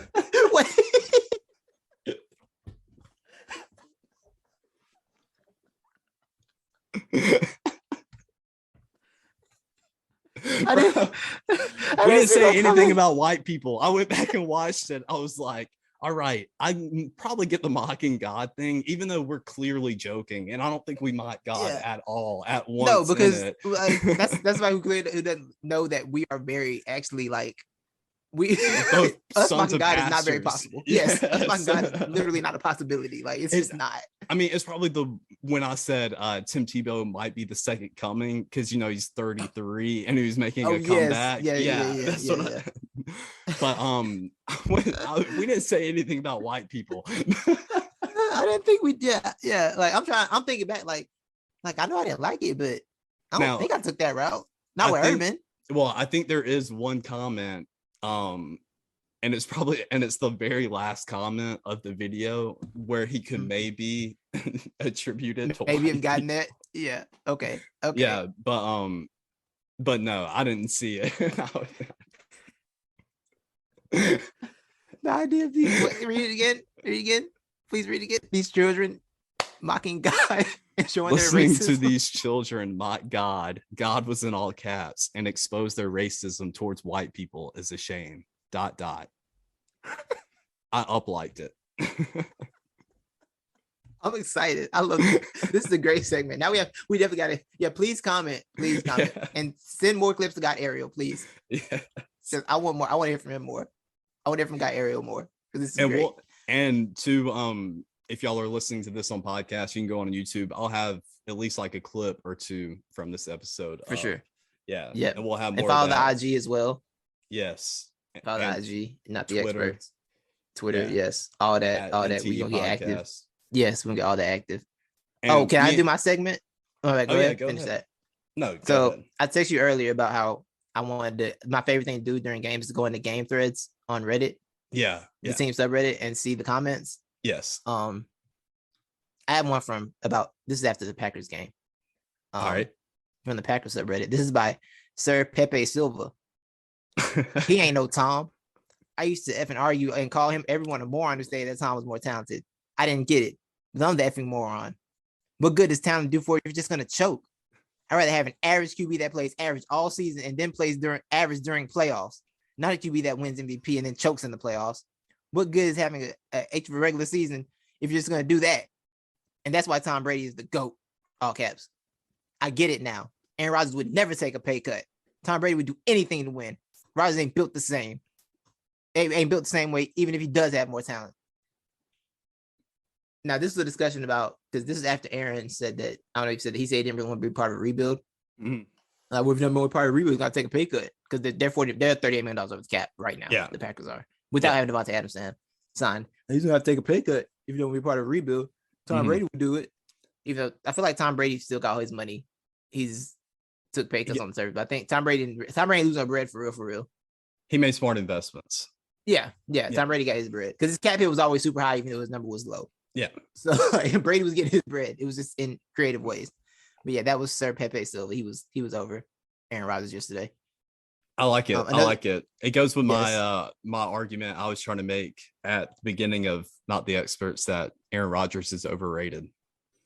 And thing is, I don't think he's overrated. I still think he's overrated. I don't know what to do. I don't know what to do with a franchise that has won 2 Super Bowls with 2 Hall of Fame quarterbacks for the past 30 years. It's insanity to me. It's genuinely confusing to me. The seed or the origin of my argument was he had just lost another playoff game or wild card round or whatever, and he had made some errant passes in some critical times. It was probably the AFC Championship. They lost the AFC Championship last year, right? I think. Was it coming off last year? It may have been, but I just expressed, I think we give Aaron Rodgers a little bit too much of a pass, or we give him passes too many times.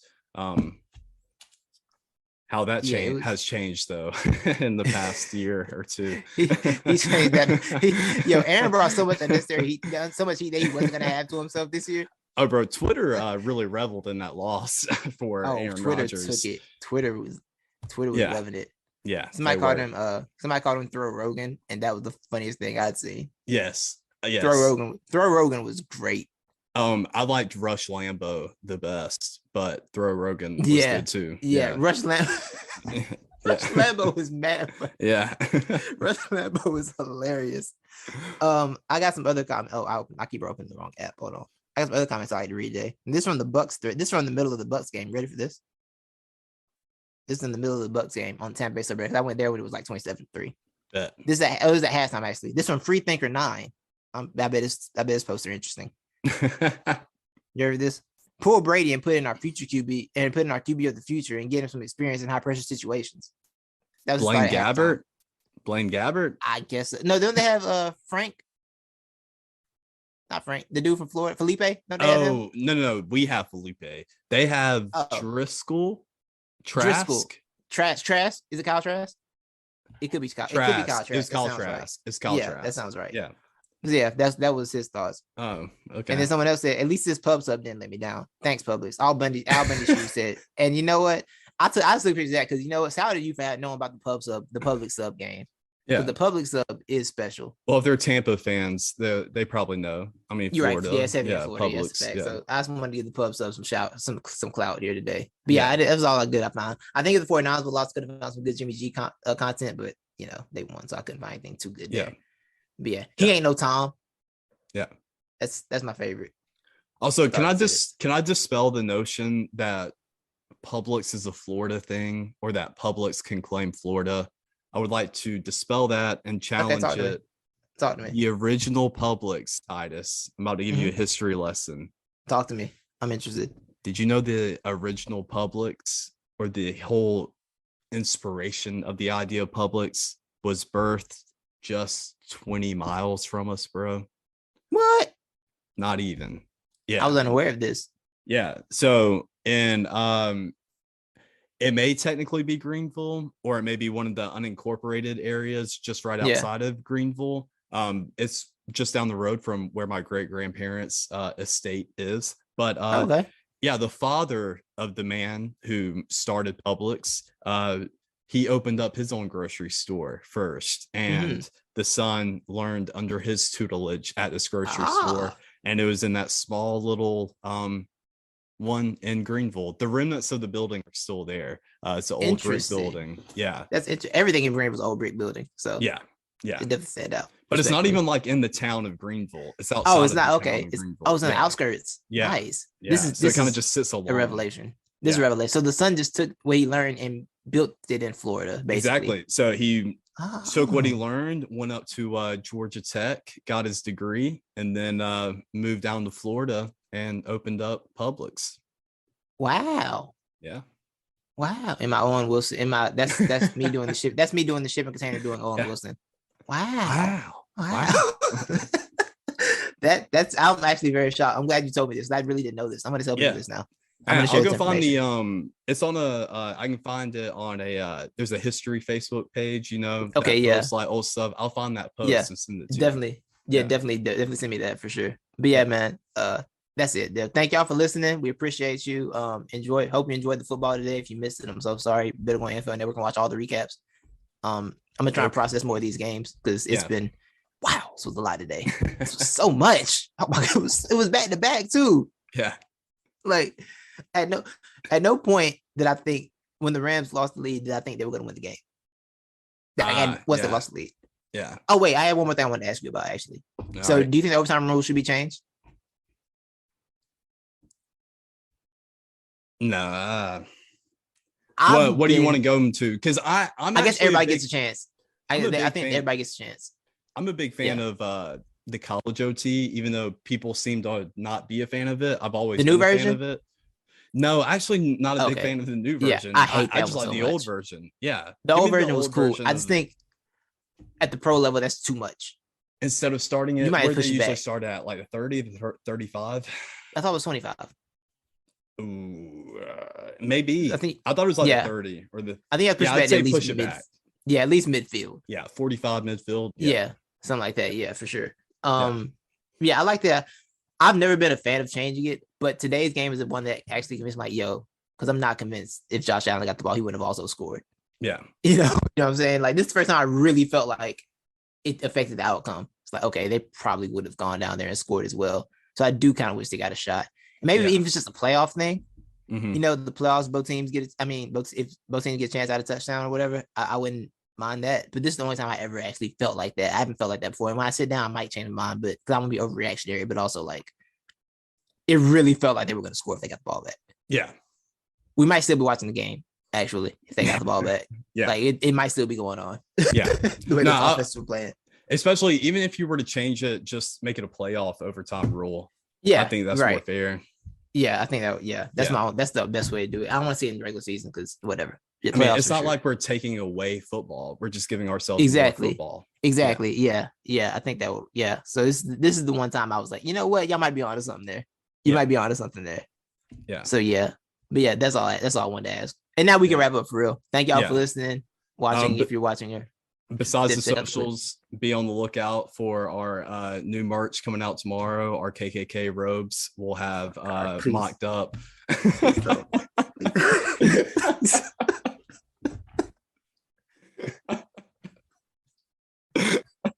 Please don't. Oh, imagine somebody skipped through this episode and they found this part and they're just confused about what's so funny. Yeah. Imagine skipping through this episode and finding this part. It's just gonna be lost. Or somehow only the last 5 seconds get uploaded. Oh my God. Yeah, that'd be terrifying. Click on it. Yeah, check out our KKK robes. Oh my God. My mind's still blown by that discovery. I can't wait to talk about it tomorrow. I can't wait to go back and clip that. Yes, it's fantastic. But yeah, man. Thank y'all. Appreciate you. We out. Out.